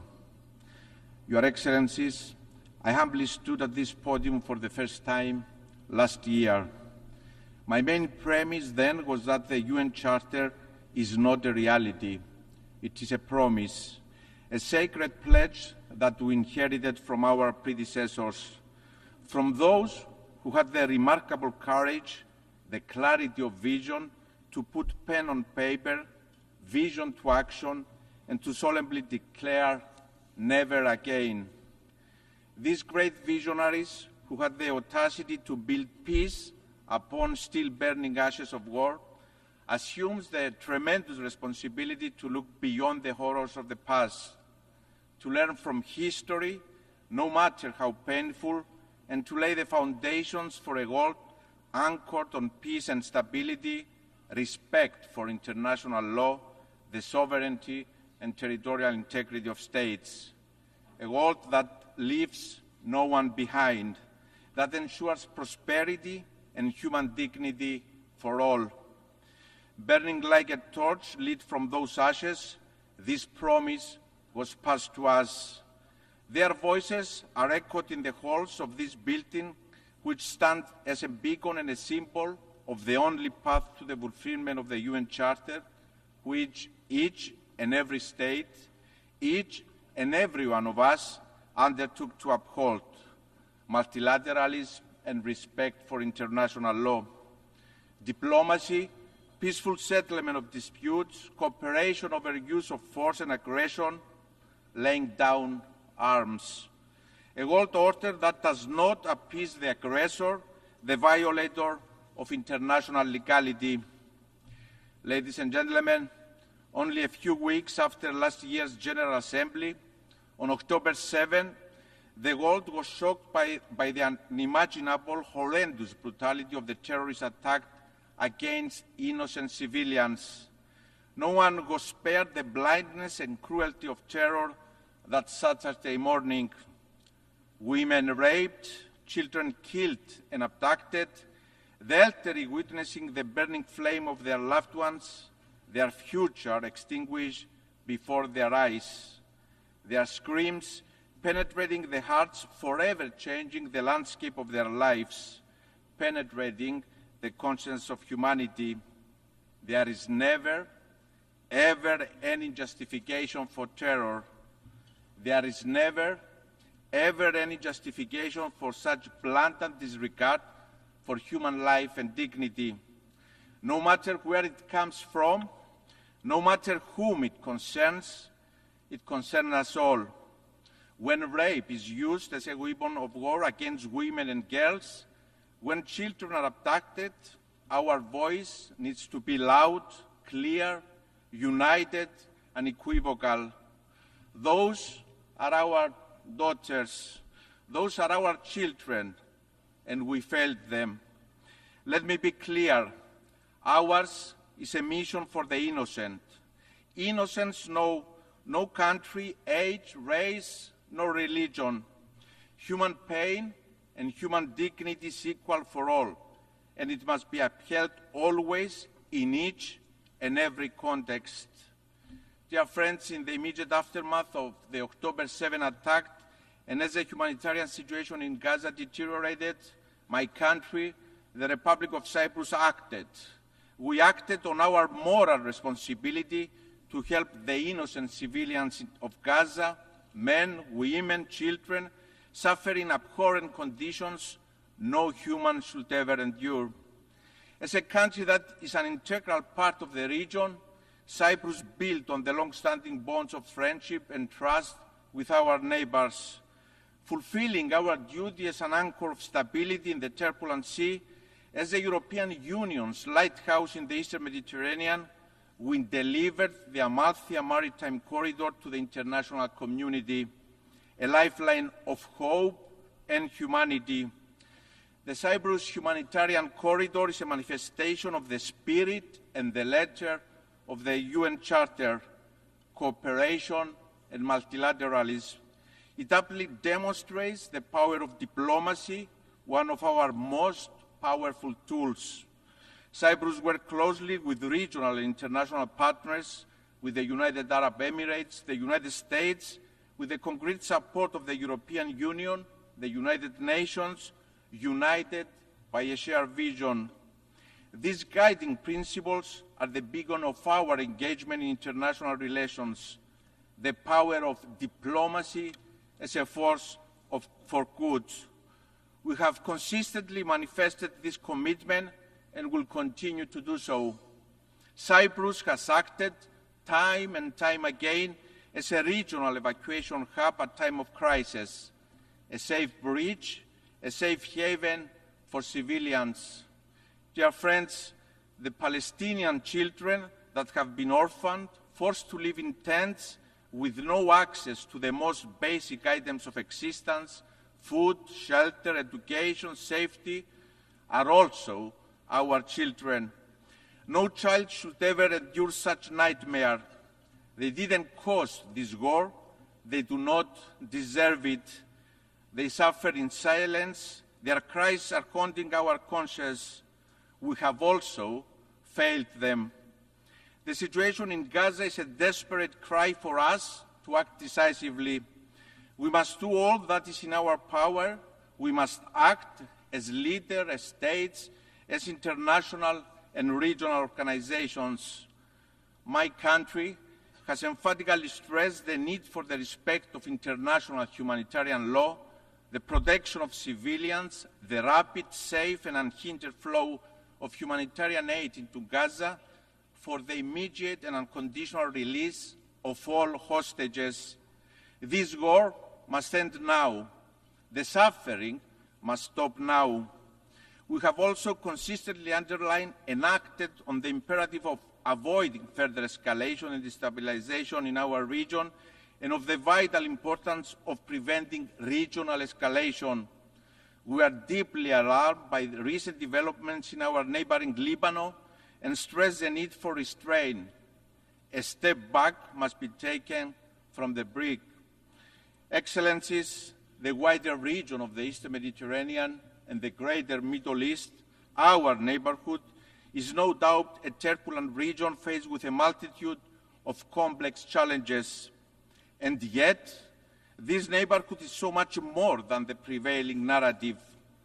I will never accept the linear narrative of a region in turmoil. It is a narrative that ignores the complexities, but also the immense promise of the region and its people, the dynamics of opportunity and change that are unfolding. I have seen this journey closely, witnessing the full cooperation in the region, experience firsthand what countries of the region can achieve when they come together behind a common vision for the future, committed to multilateralism, always in respect of international legality. And I'm convinced that the Eastern Mediterranean and the wider Middle East can move decisively beyond the prevailing narrative of being a region in turmoil and become a hub of stability, peace, and cooperation. For the region to fulfill its promise, there has to be a path for lasting peace. There is an urgent need to reinvigorate the Middle East peace process and reach a political settlement in line with the relevant UN Security Council resolutions. There is no other path to walk. Out of tragedy and suffering of the last year, let us exert every effort to ensure there is lifeline to peace. There are no shortcuts, no alternatives or substitutes to a lasting peace. There are no frozen conflicts. The vacuum created in the absence of a viable peace becomes a breeding ground for crisis and conflict.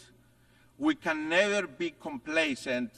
This is a painful lesson recent history teaches us over and over again. The Russian invasion of Ukraine, a sovereign nation, came as yet another stark reminder of what is at stake if we don't defend and uphold the principles enshrined in the UN Charter. Cyprus strongly condemns any breach of international peace and security effected through military action by any state against the independence, sovereignty, and territorial integrity of another state. My country has stood in unwavering manner since the first day of the Russian invasion on the right side of the history.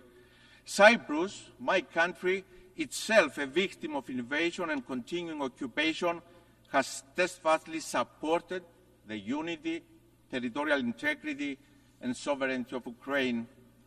Madam President, Your Excellencies, the torch for peace in Cyprus awaits to be lit.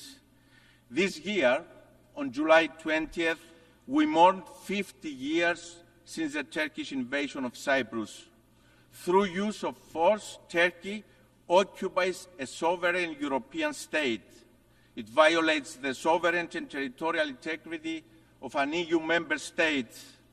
50 years, half a century of continuing Turkish occupation of approximately 37% of the territory of the Republic of Cyprus, of continuous violation of the UN Charter, international law, including international humanitarian and human rights law. 50 years that the displaced stoically await to return to their ancestral homes. 50 years that the mothers of the missing stoically await the remains of their loved ones, to lay them to rest in peace. Half a century of blatant disregard of UN Security Council resolutions, resolutions that have also called for the return of the fenced town of Varosha to its lawful inhabitants and its transfer to the administration of the UN. And yet, 50 years of resilience and hope by Cypriots, hope for peace, a burning desire and a deep belief by my people, by all Cypriots, that this cannot be the future of Cyprus. It cannot be the future of our children and of the generations to come. They deserve to live, to thrive in coexistence and co-creation in a reunified country in conditions of viable peace. I'm often asked, dear friends, if I'm optimistic about peace in Cyprus after 50 years. Let me recall the words of Jean Monnet, one of the inspired founders of the European Union, when he proclaimed that this is not the time for blind optimism or paralyzing pessimism. Now is the time to be determined. And so the answer is that I'm determined to work tirelessly and bravely for peace in Cyprus, to reunify my country and its people in a modern, viable European state with no troops of occupation, no foreign guarantees. I'm determined to provide for all Cypriots all rights and fundamental freedoms that other Europeans enjoy. They deserve nothing less. I'm determined not to fail them. To my Turkish Cypriot and Greek Cypriot compatriots, I hear your call for peace. It has not faded over time. It has grown louder, more determined. We look to the UN Secretary General, who understands the imperative of reunification, to fulfill the promise of peace, to deliver on the pledge of the UN Charter. I'm determined to continue exerting all efforts to resume negotiations for a viable solution to the Cyprus issue with the only framework, the relevant UN Security Council resolutions that call for a bizonal, bicommunal federation with political equality as defined by the relevant UN Security Council resolutions and fully in line with EU law, values and principles. Your Excellencies, since the last time I stood before you in this hall, we have exerted every effort to resume the peace process. There is no alternative to the path of peace. I'm committed and I'm ready to sit at the negotiating table today, not tomorrow, today. I have clarity of vision for the future of my country, for the future of our children in a unified, prosperous, viable European state. To Mr. Erdogan, history will judge us, and history is unforgiving in the light it casts on leaders who have an opportunity to deliver peace and instead choose the path of revisionism and disregard for international law. Those who want to lead must lead by example. The voice of morality, Mr. Erdogan, cannot have selective historical amnesia or selective sensitivity to violations to international law. The aggressor, the violator of international law, cannot be the advocate of legality nor point the finger to others. On this podium yesterday, we heard Mr. Erdogan call for the disregard of the UN Charter, the violation of the UN Security Council resolutions and international law, including the UN Convention on the Law of the Sea. And my response, the response of the international community, is clear. Illegality stemming from invasion, aggression, and use of force cannot be recognized. International law is not a la carte. Its interpretation does not change depending on who is the violator. It applies equally to all contexts, to all countries. It applies to Turkey, a country that 50 years ago used force in violation of the UN Charter, invaded the sovereign state, and is an occupation force in Cyprus. It is an affront to this plenary to name an invasion a peace operation. Revisionists cannot change reality, not now, not ever. To Mr. Erdogan, I also say now is the time to deliver on your proclaimed commitment to international law and to peace. No country that believes in the moral superiority of its position refuses to sit on the negotiating table. I adamantly believe that we can carve a new path, one of peace, cooperation, and collaboration. We cannot change geography. It is an opportunity, not a curse. Turkey and Cyprus will always remain neighbors. Let us change the narrative. Let us transform our proximity into a promise. Let us build together a legacy of peace that can be transformative for the whole region. Ladies and gentlemen, in our common agenda, the Secretary General remarked that humanity faces a stark and urgent choice, and break down or and break through. I welcome the Secretary General's new agenda for peace and support multilateral efforts towards peace and security.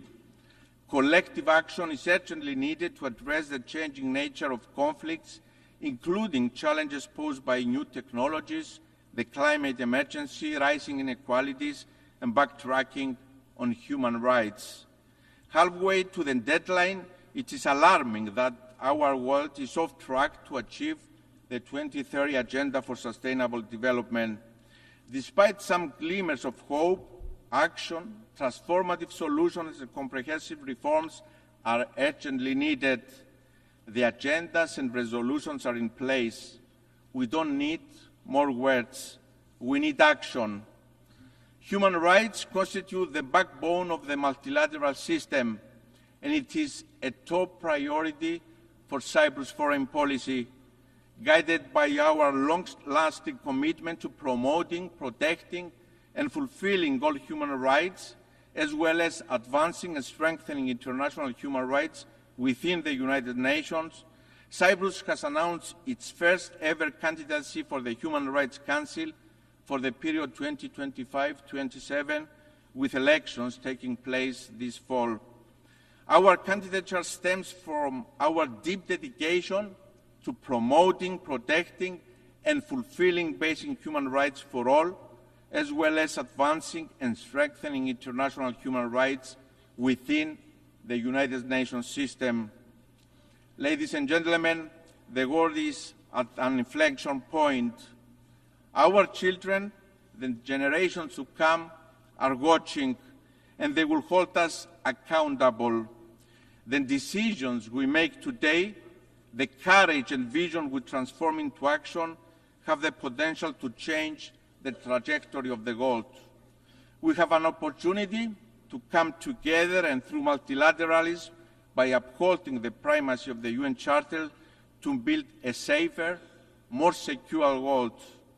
The nature of the challenges we face is such that no country can address it on its own. We need to come together. We, the peoples of the United Nations, determine. Thank you very much.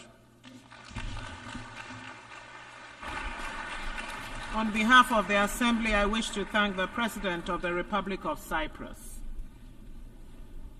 The Assembly will hear an address by His Excellency Peter Pellegrini, President of the Slovak Republic. I request protocol to escort His Excellency and invite him to address the Assembly.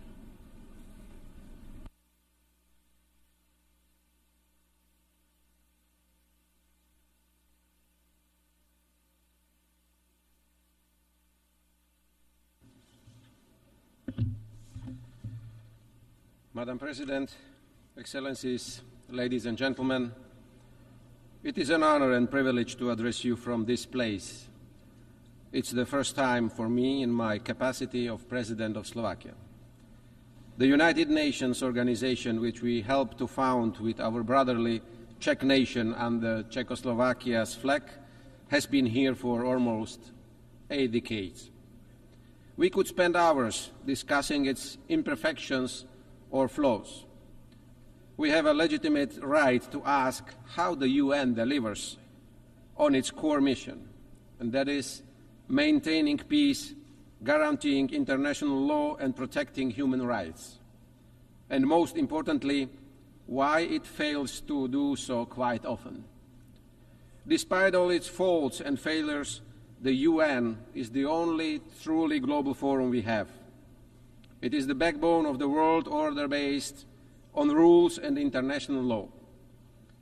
The cornerstone of the world as we know it. The UN is a vital international ecosystem for most countries in the world, including Slovakia. The sovereignty of the majority is, to a great extent, based on our ability to cooperate, show solidarity, and look for points where our often different interests meet. It builds on our readiness to reach a compromise and respect our diversity based on shared universal values, rules, and obligations. Especially in today's uncertain times, it is a powerful pillar of sovereignty, just like its classic features, territorial integrity or independence of action. The way we cooperate tells us a story about us, where we do belong, what do we reach for, and eventually who we are as people, community, humanity. Our joint confidence in the existing system of international relations with the UN as its key element is what separates us from chaos and arbitrariness. In other words, from war and violence. There are countries and entities among us that believe that the absence of rules will be the breeding ground for their future success. They believe that the force is above the law. In reality, however, the collapse of a rules-based system would eventually get back at those who desire it the most today. the most today. In Slovakia's immediate vicinity, in Ukraine, a war has been going on for almost 1,000 days already. As a result of Russia's aggression, which violated such basic principles of international law as sovereignty and territorial integrity, it is worth reminding that our neighbor, Ukraine, legitimately defends its country and its people according to international law, including the UN Charter. Every day, this war continues to destroy the lives, the infrastructure, and the future of Ukrainian men and women. And it is of no good to Russia's people either, as they die too, and the war has come to them as well. The escalation grows. It is high time to start looking for a peaceful, sustainable, and just end to this conflict, based on the principles of international law and the UN Charter. Looking at the world's geography for parts of the globe, it might seem like a local and by far not the only serious conflict the world faces today. Let us recall the suffering of the people in Gaza after the horrific terrorist attack by Hamas against Israel and the casualties on both sides. Or the state collapses in Haiti or Sudan, both followed by humanitarian disasters. However, from the international community's point of view, what we see here is an existential struggle for the nature and future of international law and adherence to agreed rules. None of us today can think that the UN can fully prevent all wars and conflicts in Ukraine, the Middle East, Africa, or elsewhere. The reason, however, isn't some kind of alleged dysfunction of the organization and its agencies. It is rather the lack of joint political will in its highest body, the Security Council. On the other hand, it's a fact that the UN was born with powerful and exclusive checks without effective balances. For years, there has been a general understanding that the UN needs a deep reform, and Slovakia stands ready to continue assisting this legitimate effort. We see that we must rather look for effective prevention, management, and eventually solutions to conflicts within local or continental alliances.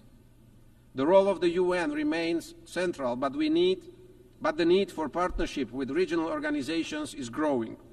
For us in Europe, it is NATO and the EU. This is the only way for the UN, with its foundations laid in the last century, to withstand the threats and challenges of the current one.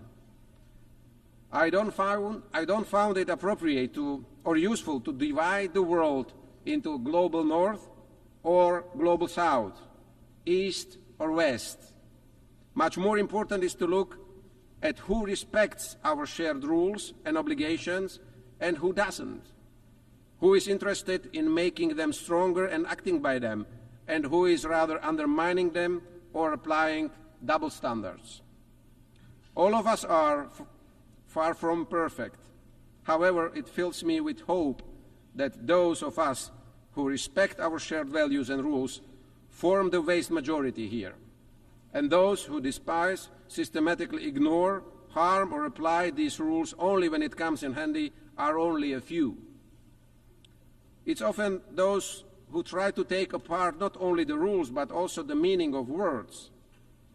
In the flood of information and misinformation that we face today, we must not renounce the truth. The reverse is still the reverse and not the face. A lie is just a lie, not a fact of an alternate reality. Aggression is no defense. Occupation is no brotherly help, liberation, or some mythical togetherness. Likewise, war remains war, no matter what euphemism they call it. We must not forget that words and those who speak them, including traditional and social media, remain the most powerful weapons, determiners of good and evil. They can both fortify or disrupt unity and trust in our societies and communities. They can promote tolerance or spread hatred. It is of utter importance that we speak out against those who abuse words by giving them alternate or even opposite meanings. Promoting information integrity should be high on our priority list. The global debate on climate change is a good example proving we can do this. The denying of climate change and its evidence by renewed scientific teams around the world, quite common until recently, is in the face of increasingly destructive climate conditions and disasters, now obscure even in the most marginal opinion groups. Our emissions are already beyond the imaginary line of our Paris commitments, before which we could still significantly slow down what we, humanity, have caused through our activities. Blaming each other won't help either. We'd better do what we can. Let's invest part of our personal and political activity into what is already happening with our climate, mitigating the consequences of hurricanes, floods, and extinguishing fires, both figuratively and unfortunately also literally, is today's urgent climate agenda. Protection of freedom, human rights, and human dignity for everyone, efforts to reduce poverty, strengthening food security, upgrading health, hygiene and vaccination standards, environmental protection, preservation of ecosystems and diversity. Here, along with the climate change mitigation, I see a huge area of action for the UN and its specialized agencies too. Practical and well-directed policies, coordination of different national development and assistance programs into regional synergies and successes, as well as comprehensive and expert evaluation of green transition efforts. That is what I expect from the UN of today. I am proud that Slovakia belongs not only in Europe, but also globally to the leaders in compliance with the joint climate commitments. I believe the UN should also pay much more attention to the technological and digital aspects of our lives. Today, it's almost equally important as our physical identities. What I have in mind is no global regulation. That is a task for regional actors. I rather think of the widest possible involvement of new technologies into everything that the UN has been working on. My point is that the whole world should more evenly benefit from technological progress. It should become one of the main engines of social progress and a way to level differences and promote gender equality. All of this is also a part of the basic mission of the UN. Another pressing problem in front of many countries and the entire international community is migration. It is a phenomenon that divides us rather than unites us. An agenda, elections are won or lost today. However, we should never forget that the most of our ancestors across Europe were refugees too, when they fled before war, poverty or persecution during Nazism or communism. There is no magic formula for addressing illegal migration. It is, however, clear that many aspects of migration need clear rules, transparent procedures and effective policies, measures which will help the source, transit as well as target countries.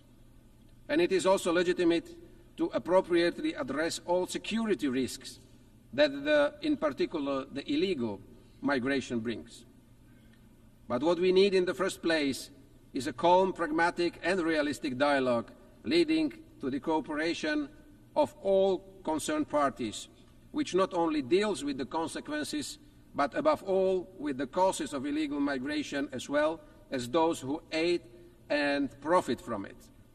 Excellencies, ladies and gentlemen, Slovakia has a long-term been an active member of the UN.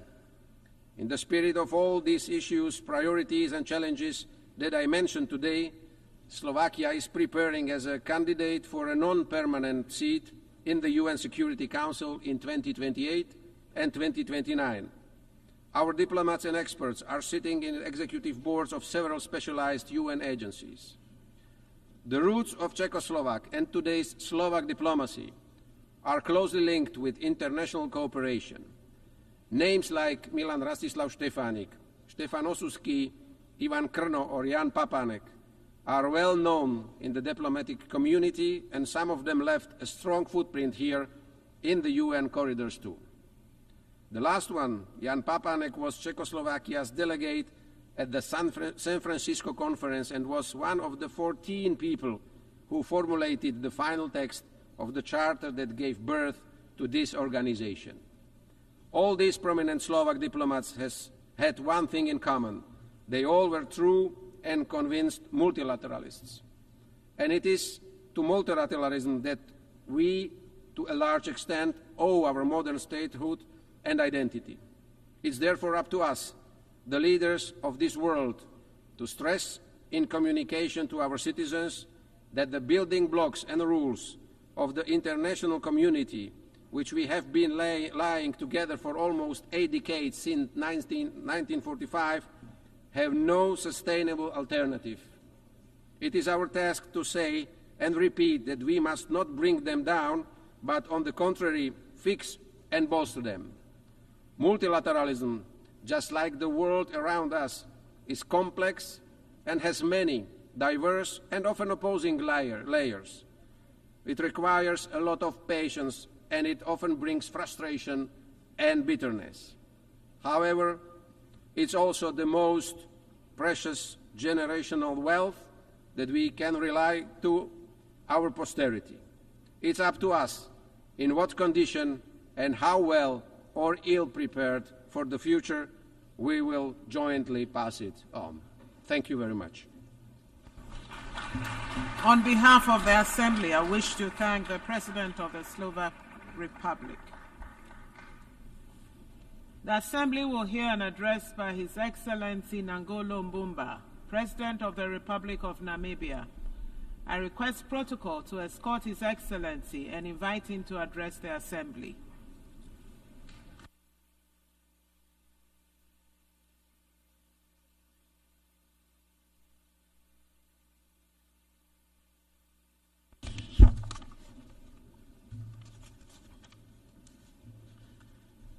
Madam Deputy President, the Secretary General of the United Nations, Your Excellencies, delegates,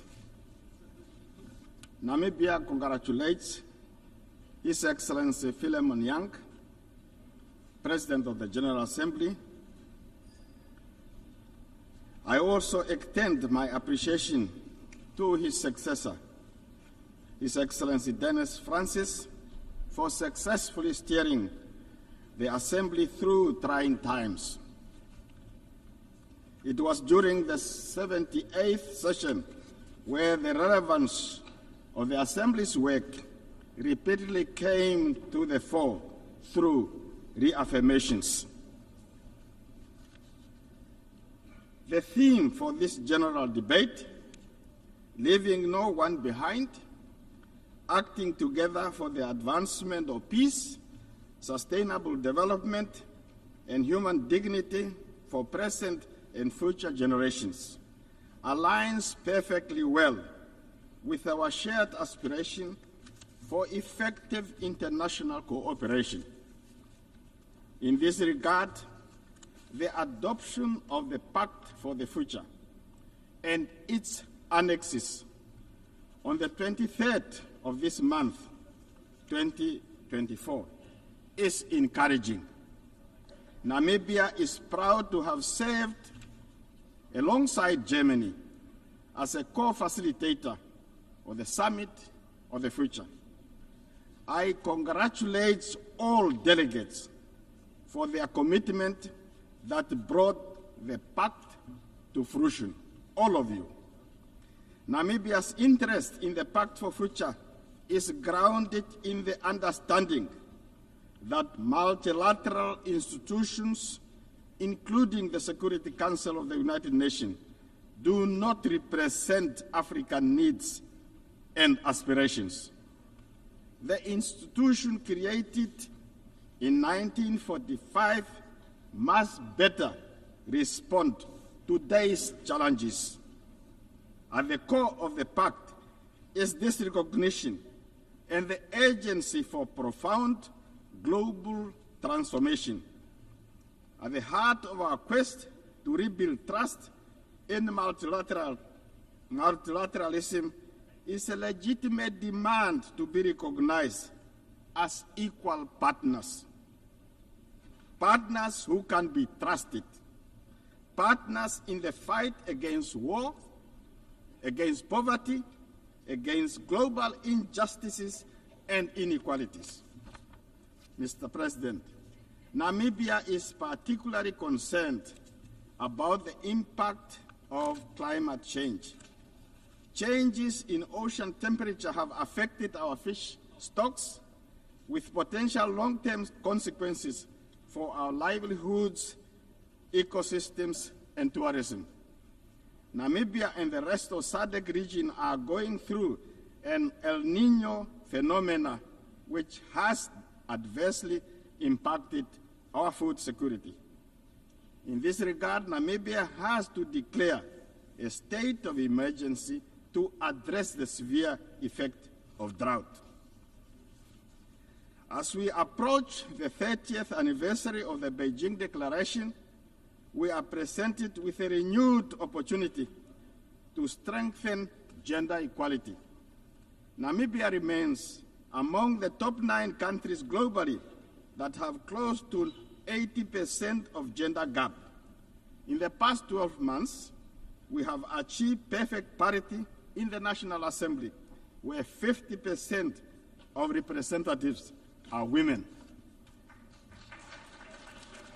Namibia is preparing for the 8th Presidential and National Assembly elections on 27 November 2024. Political parties, including the ruling party, which I represent, have nominated female candidates.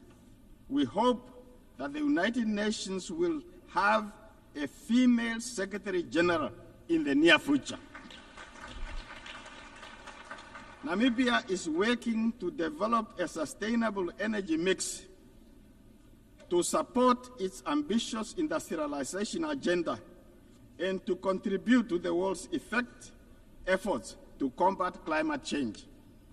We are establishing green industrialization ecosystem for decarbonizing industries that find it difficult to lower their greenhouse emissions. Investment in these key sectors is critical in Namibia. And Namibia is urging developed nations to scale up support for developing countries to facilitate gradual energy transition. Turning to international peace and security, there is an urgent need for this Assembly to support the modalities to actualize the adversary opinion rendered by International Court of Justice regarding the ongoing conflict in Gaza. Prolonged occupation does not justify or make acceptance the hardship and injustice endured. This is particularly true for the people of Gaza, who continue to be brutally massacred. As a country that has endured genocide, Namibia believes that Israel, by intent and by action, is committing genocide. Namibia continues to call for a ceasefire and humanitarian assistance to flow unhindered into Gaza. On economic matter, economic hardship continue to affect the sister Republic of Cuba in stark contrast to the ideals of inclusivity and the goals of leaving no one behind. Namibia calls for the end of economic, financial, and commercial blockade against Cuba and calls for removal of Cuba from states that are accused of sponsoring terrorism. Namibia also reiterates its call for the immediate and unconditional lifting of illegal sanctions against our neighbor Zimbabwe, which hinders the country's capacity to achieve sustainable development goals. Further affronts to the United Nations Charter, its purpose and principle is the continued disenfranchisement of the people of Western Sahara who are denied the right to self-determination. The 79th session of the UN General Assembly must do more to change that situation.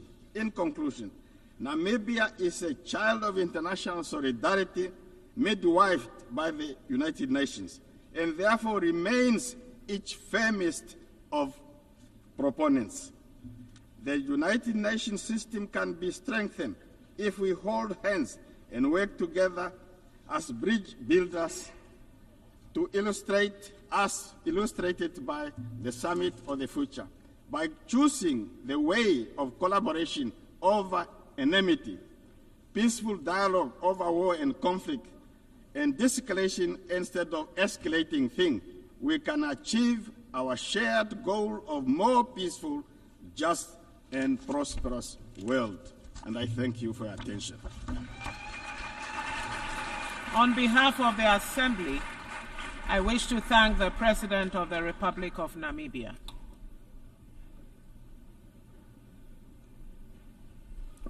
The Assembly will hear an address by His Excellency Mohamed Yunus Menfi, President of the Presidential Council of the State of Libya. I request protocol to escort His Excellency and invite him to address the Assembly.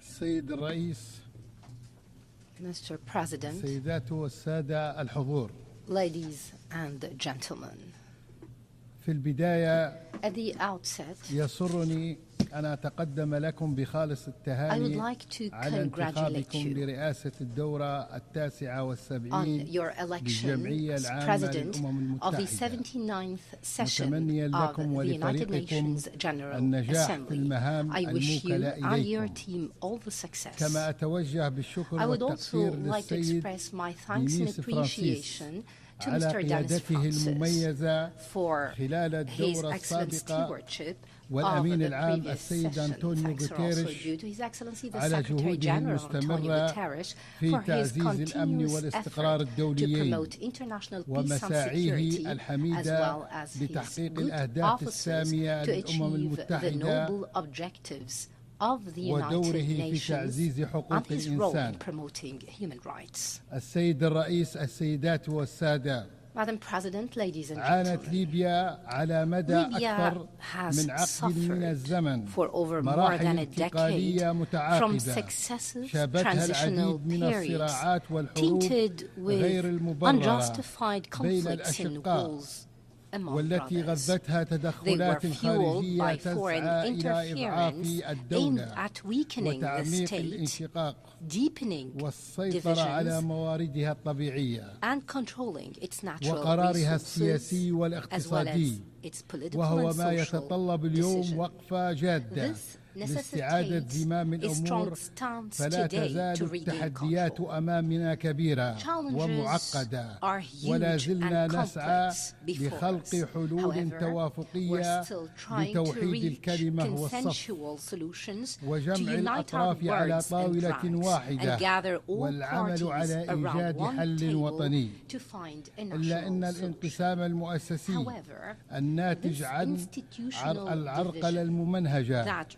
لبعض is a result الأطراف of the السياسية systematic وما obstruction تبعها by some من political نزاعات parties حول and الصلاحيات the subsequent والاختصاصات conflict over أدى privileges إلى and تفاقم prerogatives الأزمة led to السياسية the والمؤسسية escalation of بشكل this ملحوظ، institutional وزاد من and تعقيد political المشهد crises. السياسي It further بداية من complicated خلق أسام political موازية إلى تجميد وإلغاء الالتزام بالاتفاقات السياسية المبرمة وقرارات مجلس الأمن ذات الصلة، وصولا لاستخدام موارد الدولة كأداة للضغط السياسي، وآخرها محاولة العبث بالقضاء الليبي، الأمر الذي يجعل من واجبنا أن نتحمل المسؤولية الملقاة على عاتقنا ونتدخل عندما يتعلق الأمر بأمن المواطن وقوته. السيد الرئيس، أن الحل السياسي الشامل بمساراته المالية والاقتصادية والأمنية إضافة لمسار المصالحة الوطنية هو السبيل الوحيد لتوحيد المؤسسات وضمان الاستقرار وصولا إلى الانتخابات وتجديد الشرعية لجميع المؤسسات وتقرير الشعب الليبي لمصيره.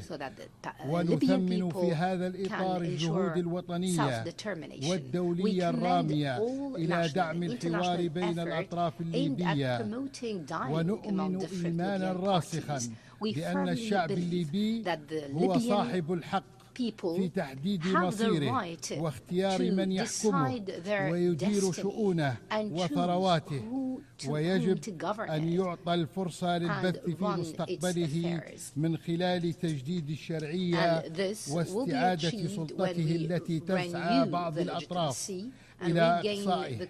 فالليبيون هم الأقدر على تقرير مصيرهم، والشعب هو الفيصل في اختيار من يمثله والعودة إليه عبر الاستفتاءات النزيهة، وعقد انتخابات شاملة هو الحل الأمثل لإنهاء أي انسداد سياسي.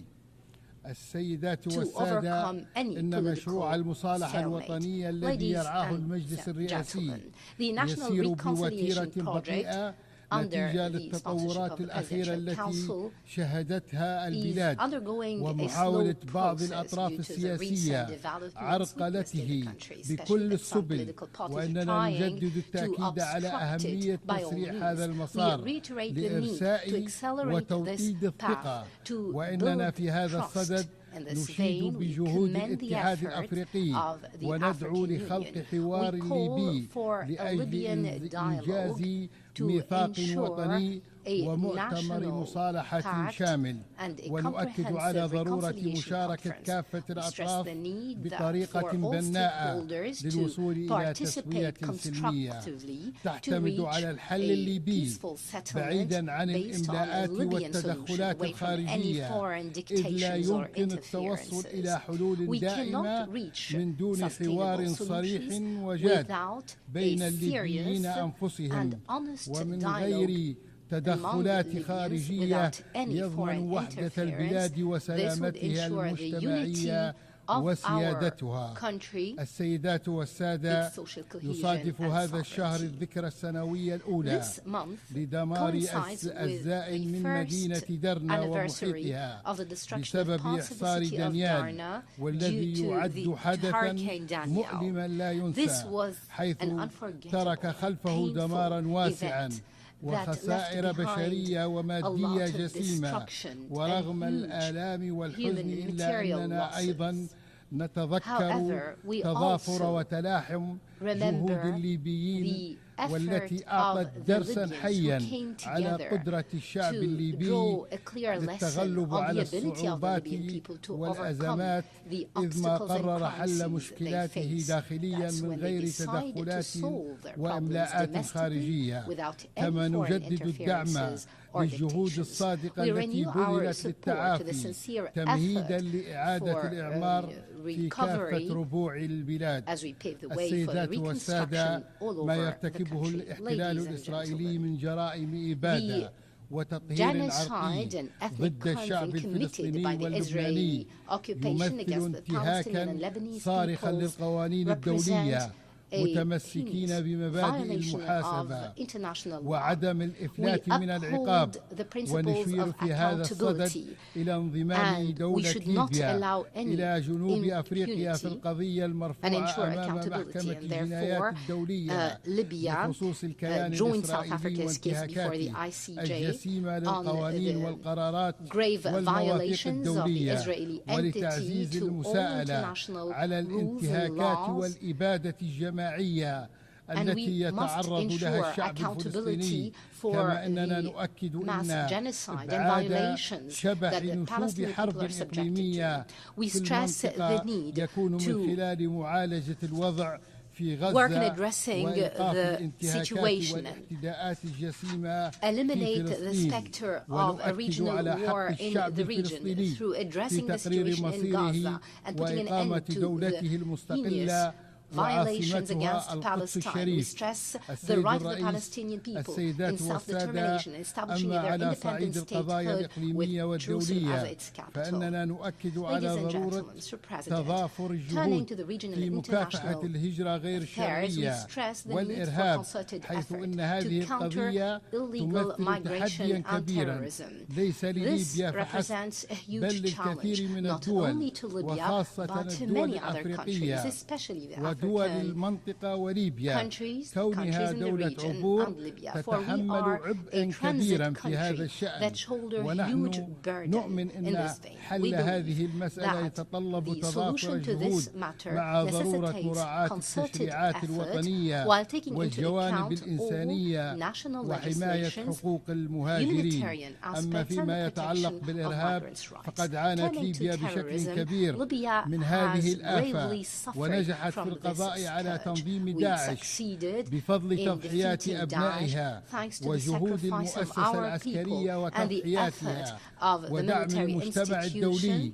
ونحن نواصل العمل على تعزيز الأمن الداخلي وحماية الحدود من خلال التعاون مع المجتمع الدولي لإنشاء مراكز أمنية للتنسيق الجهود بين مختلف القوى الأمنية والوطنية ودول الجوار، وأن محاربة الإرهاب ليست مجرد مواجهة عسكرية بل هي ظاهرة متعددة الجوانب تتطلب تضافر الجهود المحلية والدولية ونهجا شاملا يعالج مختلف أبعادها. ورغم أهمية جهود الأمم المتحدة في هذا الصدد نرى ضرورة تطوير آلية وطنية لمواجهة هذه التحديات بعيدا عن التدخلات السلبية.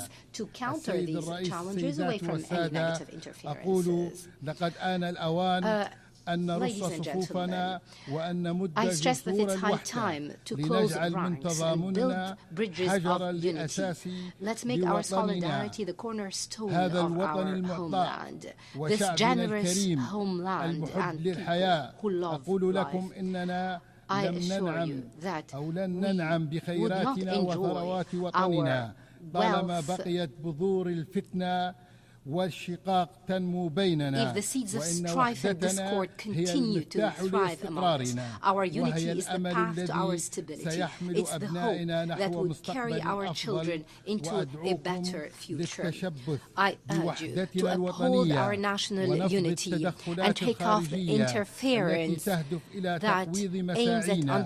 إن التاريخ يشهد على عظمة هذا الشعب الذي ألهم أمما وشعوبا عبر العصور، ويبرهن على أنه رغم كل ما يمر به من تحديات يعود دائما أشد قوة وصلابة وبأسا، ولا ينسى الليبيون من وقف إلى جانبهم في لحظات الشدة. وسنظل على عهدنا نعمل من أجل بناء مستقبل مشرق يليق بطموحات شعبنا وآماله، ولن نبخل بأي تضحية في سبيله. شكرا والسلام عليكم ورحمة الله. On behalf of the Assembly, I wish to thank the President of the Presidential Council of the State of Libya. The Assembly will hear an address by His Excellency Luis Rodolfo Abinader Corona, President of the Dominican Republic. I request protocol to escort His Excellency and invite him to address the Assembly.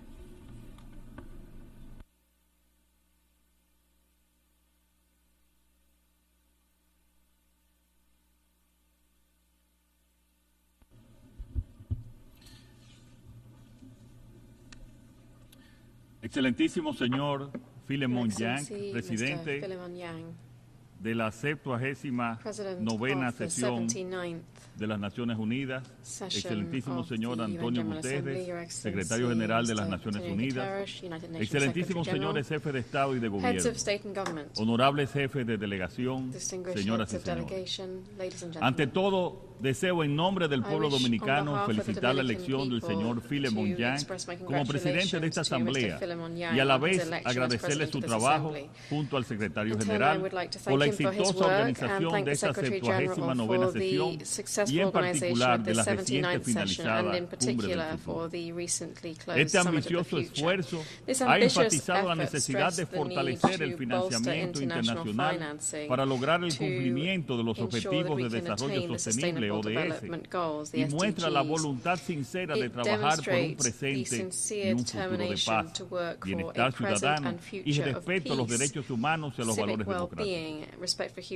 Quiero resaltar que en el caso de República Dominicana hemos logrado avances considerables en los ODS, en la reducción de la pobreza, en la seguridad alimentaria, la sostenibilidad energética, seguridad ciudadana y acción climática, por mencionar algunos ejemplos. A título de ejemplo, la pobreza monetaria se redujo del 25.8% en el 2019 al 23% en el 2023, a pesar de la pandemia y los efectos de la guerra. Y en el primer semestre de este año bajó al 18.9%, el nivel más bajo en nuestra historia. En estos 4 años de gestión, hemos más que duplicado el gasto destinado en la protección social. Nuestra política agrícola ha sido clave para garantizar la seguridad alimentaria y mantener la rentabilidad de los productores dominicanos. A pesar de ser una isla con recursos limitados de tierra cultivable, hemos pasado de un 88.5% de autosuficiencia alimentaria en 2019 a un 90.6% en el 2023. Hemos logrado en gran medida la autosuficiencia de este sector. En cuanto a la generación, transmisión y distribución de energía asequible y no contaminante, hemos logrado avances significativos, así como importantes mejoras en las regulaciones eléctricas. Iniciamos la construcción de 2.000 nuevos megavatios de generación térmica, de las cuales ya hay 400 megavatios instalados, y contratamos 1.674 megavatios de energía renovable, con 647 megavatios ya en operación y 1.030 megavatios en construcción. Para finales del 2027, por primera vez contaremos con un excedente de generación superior al 15%, lo que garantizará una mayor estabilidad y sostenibilidad y mejores precios del suministro energético. La seguridad ciudadana también ha experimentado una mejora notable. En 2022, la tasa de homicidios en nuestro país fue de 13.2 por cada 100.000 habitantes.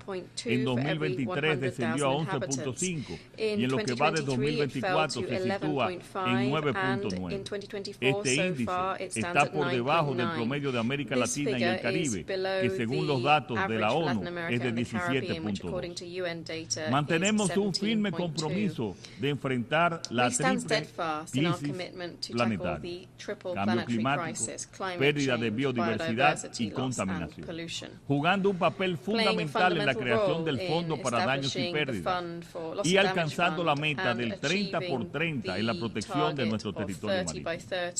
Estos cruciales temas requerirían toda nuestra atención.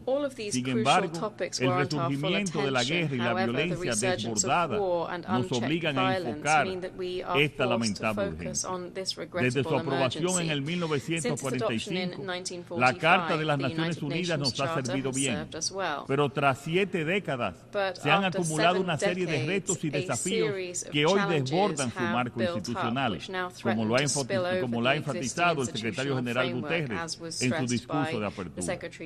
Existe un consenso generalizado de que necesitamos con urgencia un nuevo modelo de gobernanza global.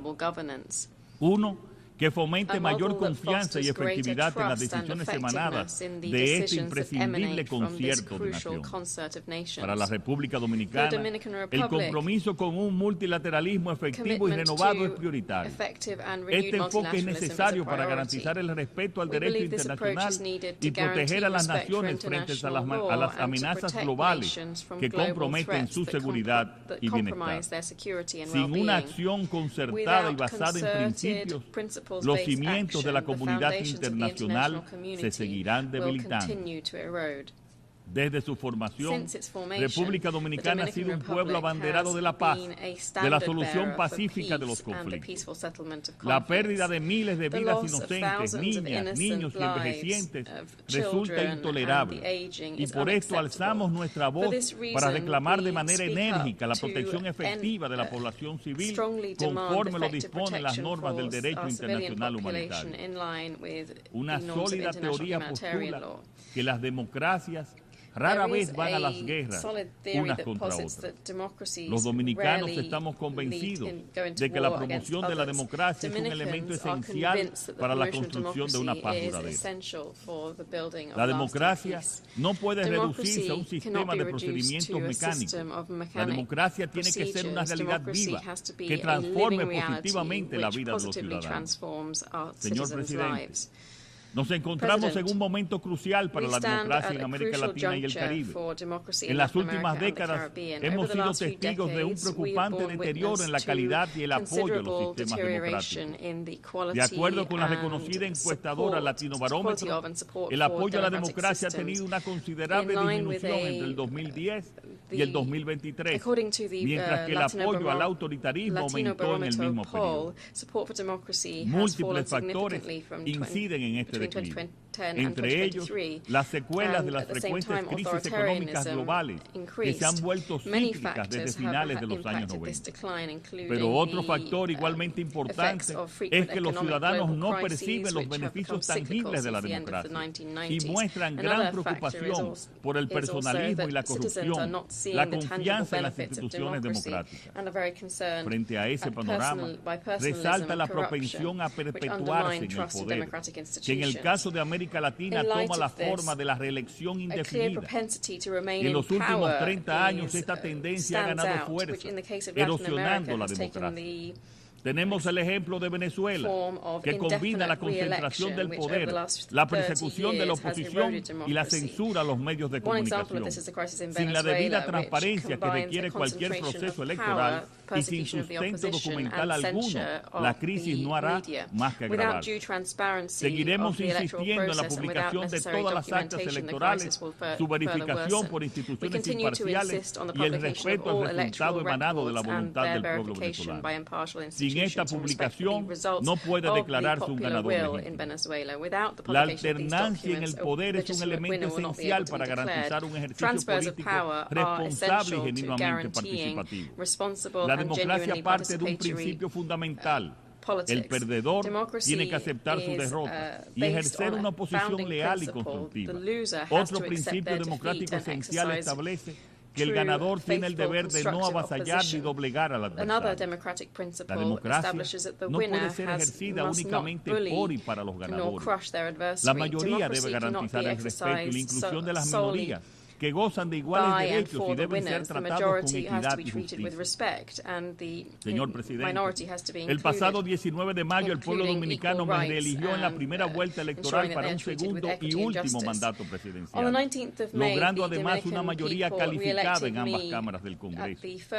Con la mirada puesta en el fortalecimiento de la democracia dominicana, presenté muy recientemente una reforma constitucional ante el Congreso dominicano que busca consolidar el límite límite a la reelección presidencial de manera taxativa, 2 periodos consecutivos y nunca más. Esta reforma se propone dejar un legado de mayor estabilidad política y social a las futuras generaciones y buscar establecer un principio general de manera más clara y robusta. El poder es siempre transitorio y debe de estar al servicio de la gente. Señor Presidente, toda democracia exige un compromiso con la defensa de los derechos humanos, fundamental para proteger la dignidad y la libertad de cada individuo y brindar legitimidad al poder político. El gobierno dominicano está profundamente comprometido con la protección de los derechos humanos a nivel nacional e internacional. Este compromiso forma parte integral de nuestra política exterior, que establece la promoción y defensa de los derechos humanos como uno de sus principales pilares. Aquí no hay cálculos ni bandos, tan solo principios. Por eso, la crisis en Haití merece una atención especial. Desde hace más de 3 años, la inestabilidad en el país vecino ha generado una presión significativa sobre nuestra seguridad. Venimos solicitando con firmeza el involucramiento de la comunidad internacional en un rol protagónico y sostenido en la estabilización de Haití. Esta es una necesidad estratégica para la seguridad en mi país y en toda la región. El Estado dominicano ha asumido una alta responsabilidad ante la crisis haitiana, que va mucho más allá de lo que le corresponde, proporcionando servicios esenciales a una gran población proveniente del país vecino. En el 2023, las atenciones médicas a inmigrantes haitianos generales representaron el 12% del total de los servicios prestados a través de nuestro sistema de salud pública. Además, actualmente hay cerca de 200,000 menores extranjeros en el sistema educativo público dominicano, de los cuales se estima que más de 147,000 son de origen haitiano. Estos datos reflejan la gran carga económica y sentido humanitario de República Dominicana, pero solos no podemos más. Después de un largo batallar por la aprobación de varias resoluciones en el Consejo de Seguridad, finalmente se empezó a vislumbrar un camino hacia la estabilidad con la creación del Consejo Presidencial de Transición y la llegada de la misión multinacional de apoyo a la seguridad en Haití. Aprovechamos la ocasión para agradecer a Kenia y al presidente Ruto, que ha cargado con la mayor parte de los efectivos que apoyan a la Policía Nacional Haitiana, y a Estados Unidos, país que ha asumido la mayor carga financiera y logística. También a Jamaica, Bahamas y El Salvador, que ya han enviado sus aportes. Asimismo, a CARICOM, por sus esfuerzos en favor del diálogo y la concertación en Haití. Pero hasta ahora, solo se han desplegado 400 efectivos de la MSS, de un mínimo de 2,000 requeridos para que la fuerza sea efectiva. Sin embargo, hoy día no se han depositado en el Fondo Fiduciario para Haití los recursos requeridos para lograr el despliegue pleno de la fuerza y alcanzar los objetivos de pacificación y respaldo a la eventual celebración de elecciones libres, justas y transparentes. Señores, hemos llegado a este punto con grandes sacrificios, pero a prácticamente un año de la celebración de las elecciones en Haití, aún no están dadas las condiciones para ello. No podemos permitir que los esfuerzos hasta aquí alcanzados se desplomen, pues de lo contrario, el colapso de Haití será inminente y sus consecuencias alcanzarán a toda la región. Esta misión significa una excepcional esperanza para el restablecimiento de la normalidad en Haití. Un fracaso podría implicar la necesidad de nosotros adoptar medidas drásticas para proteger nuestra seguridad nacional. Es inaceptable que a estas alturas algunos de los países que han tenido incidencia en la situación haitiana o que se han comprometido con su solución no hayan cumplido plenamente con sus promesas. Mientras la seguridad nacional de mi país esté implicada, no cesaré de reclamar por la estabilidad de Haití. Señor Presidente, República Dominicana y el gobierno que presido seguirán colaborando con la comunidad internacional de manera solidaria y comprometida para cumplir con los objetivos del desarrollo sostenible. El panorama global nos exige actuar como una comunidad cohesionada, como un verdadero concierto de naciones y con una meta común y una visión de futuro. Seremos evaluados por la historia future. solo We'll por be los judged by discursos que history, not pronunciemos only en estos ilustres in terms espacios, of the speeches that sino we de give in these manera más illustrious importante halls, por las but acciones que also, more emprendamos en la importantly, for the práctica. actions that we No undertake in podemos practice. fallarles a We nuestro cannot fail pueblo. our No peoples. podemos We fallarle a la cannot fail humanidad. humanity. No podemos We fallarle cannot al fail futuro. the future. Muchas gracias. Thank you very much.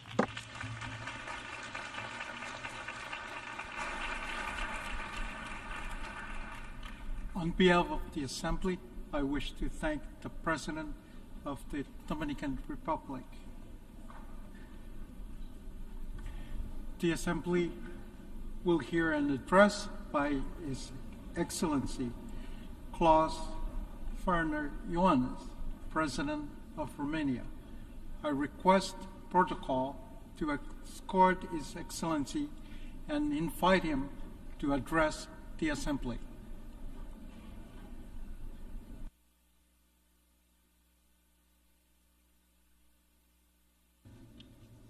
Mr. President of the General Assembly, Mr. Secretary General, Excellencies, we have all gathered here, the world leaders, with the responsibility of a better global vision and the will to make it happen. There is no better and more representative framework than our 79-year-old United Nations, anchored in the UN Charter and the international law.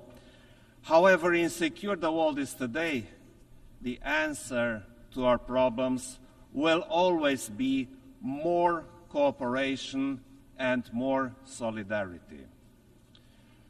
Romania will always uphold the international world order with the United Nations at its core. If we want to find the solutions, we need to have a more responsible look at our world, to understand its challenges.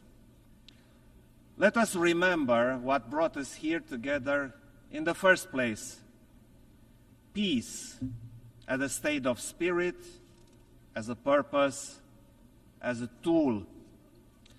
Regrettably, we see around the globe that insecurity, violence, conflicts, and even war have taken a firm grip on our world.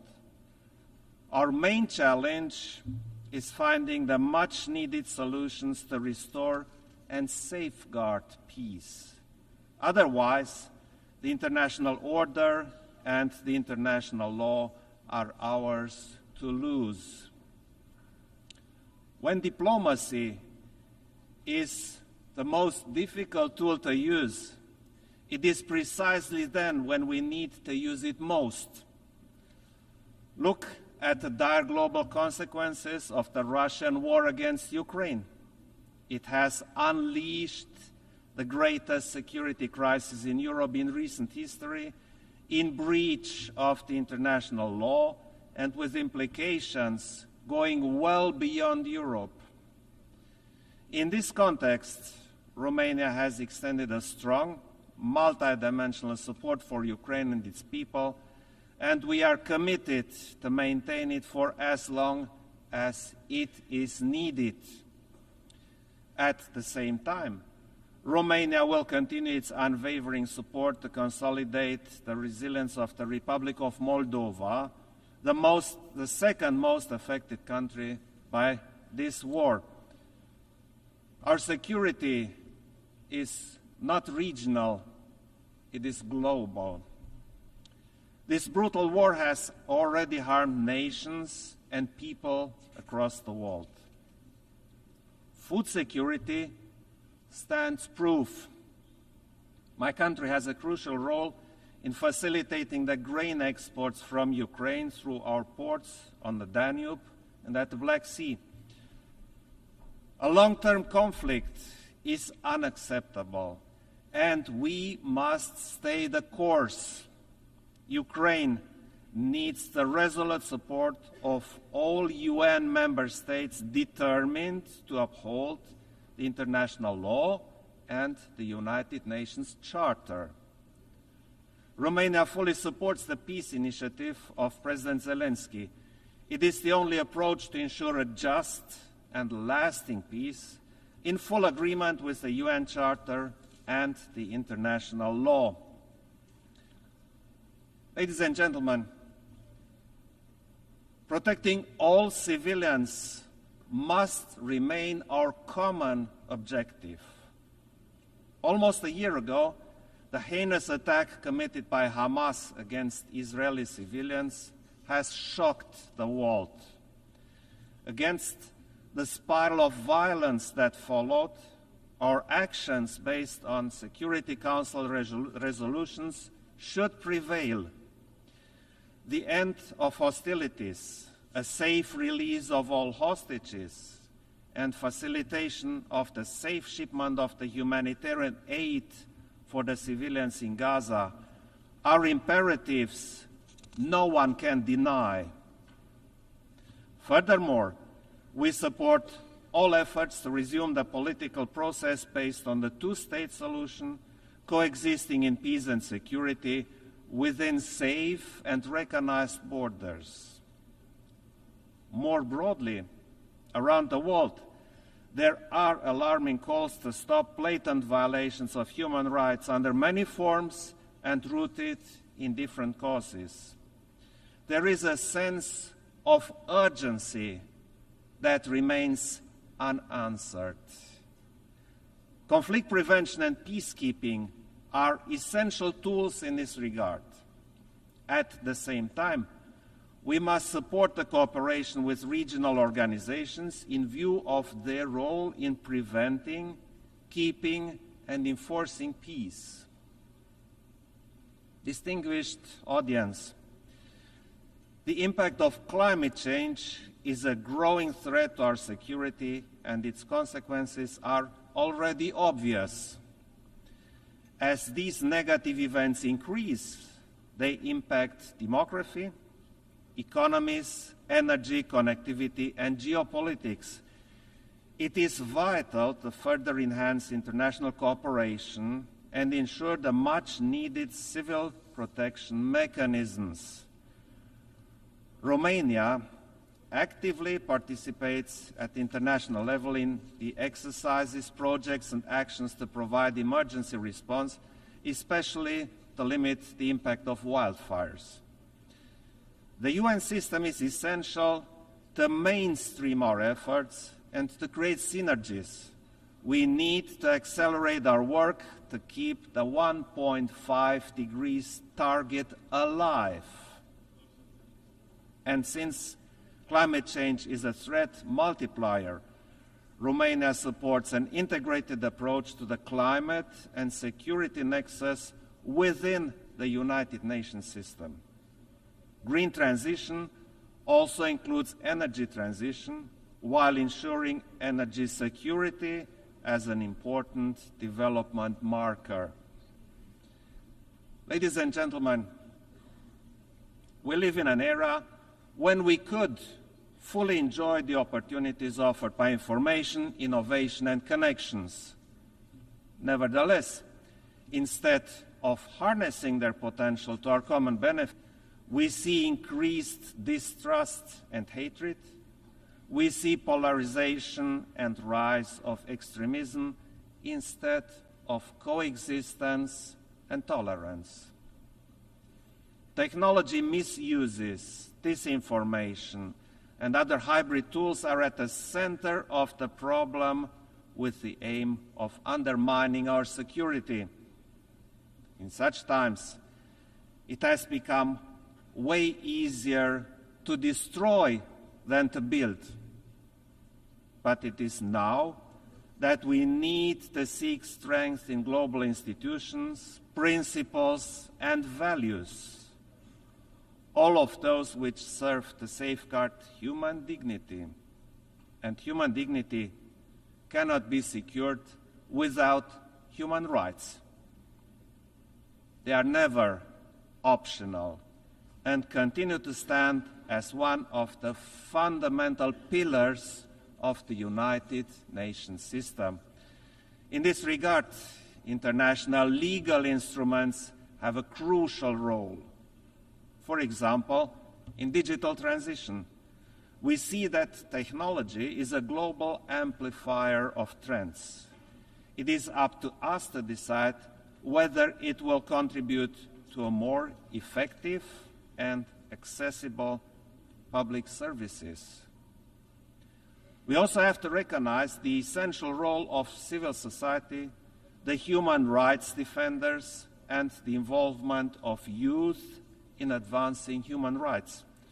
We are also following the situation of gender equality and the fight against gender violence.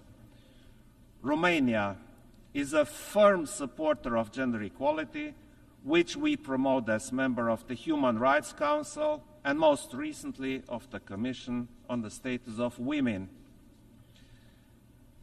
Distinguished audience, there is no viable alternative to the United Nations and the principles upon which the organization was built, which remain more valid than ever.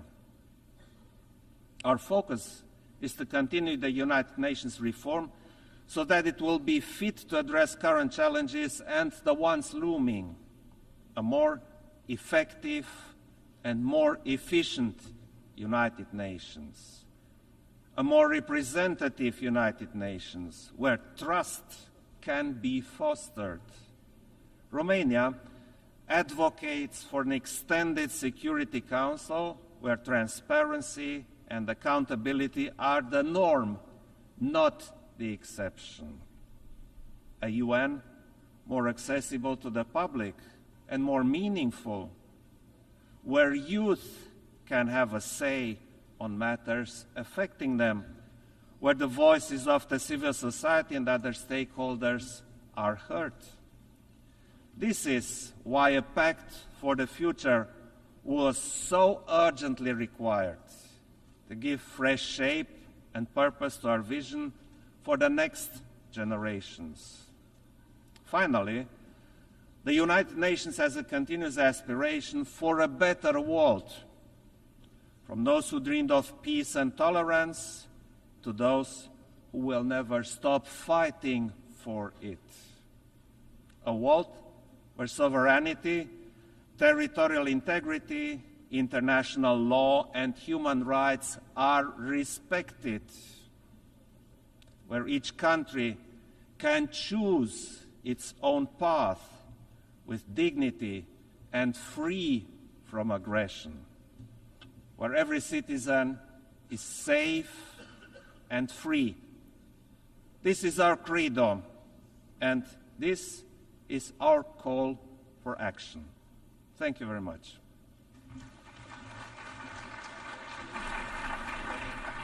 On behalf of the Assembly, I wish to thank the President of Romania. The Assembly will hear an address by His Excellency Felix Antoine Tshisekedi Chilombo, President of the Democratic Republic of the Congo.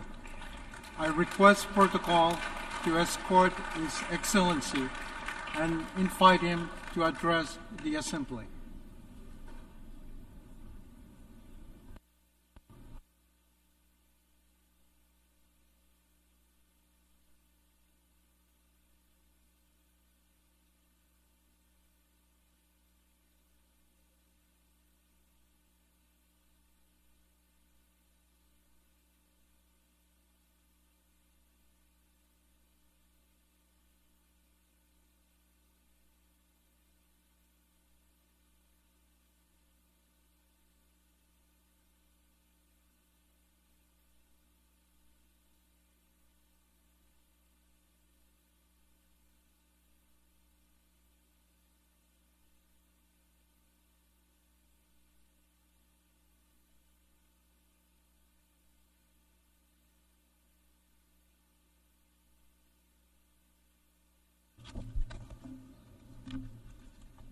Monsieur le Président de l'Assemblée générale des Nations Unies, ici représenté, c'est avec un immense honneur que je m'adresse à vous aujourd'hui pour la première fois depuis que le peuple congolais m'a renouvelé sa confiance en m'élisant pour un second mandat à la tête de notre nation. as President of our Ayant eu nation. l'occasion de prendre la parole devant vous par le passé, to speak to je you suis before in the past, particulièrement ému de I'm pouvoir le particularly faire à moved nouveau to be en ce able to do moment it again significatif pour notre at pays. this significant moment for our Je country. tiens à féliciter M. I Philemon wish to Yang congratulate Mr. pour Philemon son Yang élection à la présidence de his cette election 79e session, as president de of même this que je rends 79th hommage session. à vos prédécesseurs And at the same pour time, I wish to leur pay engagement tribute constant to au service your de cette predecessors institution. for their constant commitment at the Le service thème of de cette this session, institution. The ne theme laissez of personne this de côté, session, leaving no agir one ensemble behind, pour faire acting progresser la together paix, for the le advancement développement of peace, durable et sustainable la dignité development, humaine pour les and human générations dignity futures for present and future résonne generations. particulièrement avec nos A aspirations theme en that République particularly démocratique du resonates with Congo. our aspirations in the Monsieur Democratic le Republic of Président, Congo. Monsieur le Secrétaire général des Nations Mr. Unies, President, United Nations Mesdames et Secretary Messieurs General, les chefs d'État et de heads of state gouvernement, and government, Mesdames et Messieurs les chefs de heads délégation, of delegation, le multilatéralisme et le respect multilateralism d'un système mondial and basé the sur des respect règles for a ont global été des rules-based piliers system essentiels pour soutenir la have paix, been the la essential pillars that sécurité, have supported peace, la santé, security, la health, prospérité and à travers le prosperity monde the depuis world over près de 80 over the ans. last 80 years. Les Nations Unies incarnent ces The valeurs United Nations fondamentales embody these et fundamental demeurent values un acteur and incontournable remains face aux an défis majeurs que essential l'humanité doit actor when it surmonter, comes to the major qu'il challenges that s'agisse humanity must de overcome, garantir la sécurité, whether it comes to de guaranteeing maîtriser security le changement climatique or ou de lutter addressing climate contre change la pauvreté. or fighting against Cette poverty. réalité nécessite une coopération reality multilatérale requires renforcée. Strengthened Cependant, multilateral le noble cooperation. idéal des rédacteurs de la Charte However, des Nations the Unies, noble celui de ideals of those that servir drafted the d'instrument United par Nations lequel tous Charter, les pays régulent that leur is, for it to serve comportement, an instrument semble by which all s'effacer. countries Le govern socle their de la sécurité conduct collective qu'elle seems a to be ebbing établie away, and the vacille. basis of Nous collective avons security la that it responsabilité established de is conjuguer shaky. nos efforts et de We have a réaffirmer notre responsibility engagement to pool envers our le efforts and to multilatéralisme, reaffirm our qui commitment est to la clé de multilateralism, solutions which is véritablement the key transformatrices for truly face aux défis transformational qui rongent solutions notre in monde. response to the challenges that we see Comme across l'a our si world. bien exprimé Dag Hammarskjöld, ancien secrétaire As général Dag de Hammarskjöld, l'ONU, former United dont le Nations Secretary sacrifice en General, faveur de la whose paix en République sacrifice démocratique du Congo nous rappelle for la peace in the gravité de Democratic notre Republic mission, of je Congo, cite, which le but recalls de how l'ONU brave our mission n'est pas is, so d'emmener eloquently l'humanité au said, and I paradis, quote, mais the de goal le of the protéger UN de is not to l'enfer. take us to heaven, but Fin de rather to citation. prevent us from going En to cette hell. période critique du At this multilatéralisme, critical juncture for le multilatéralisme revêt une importance cruciale.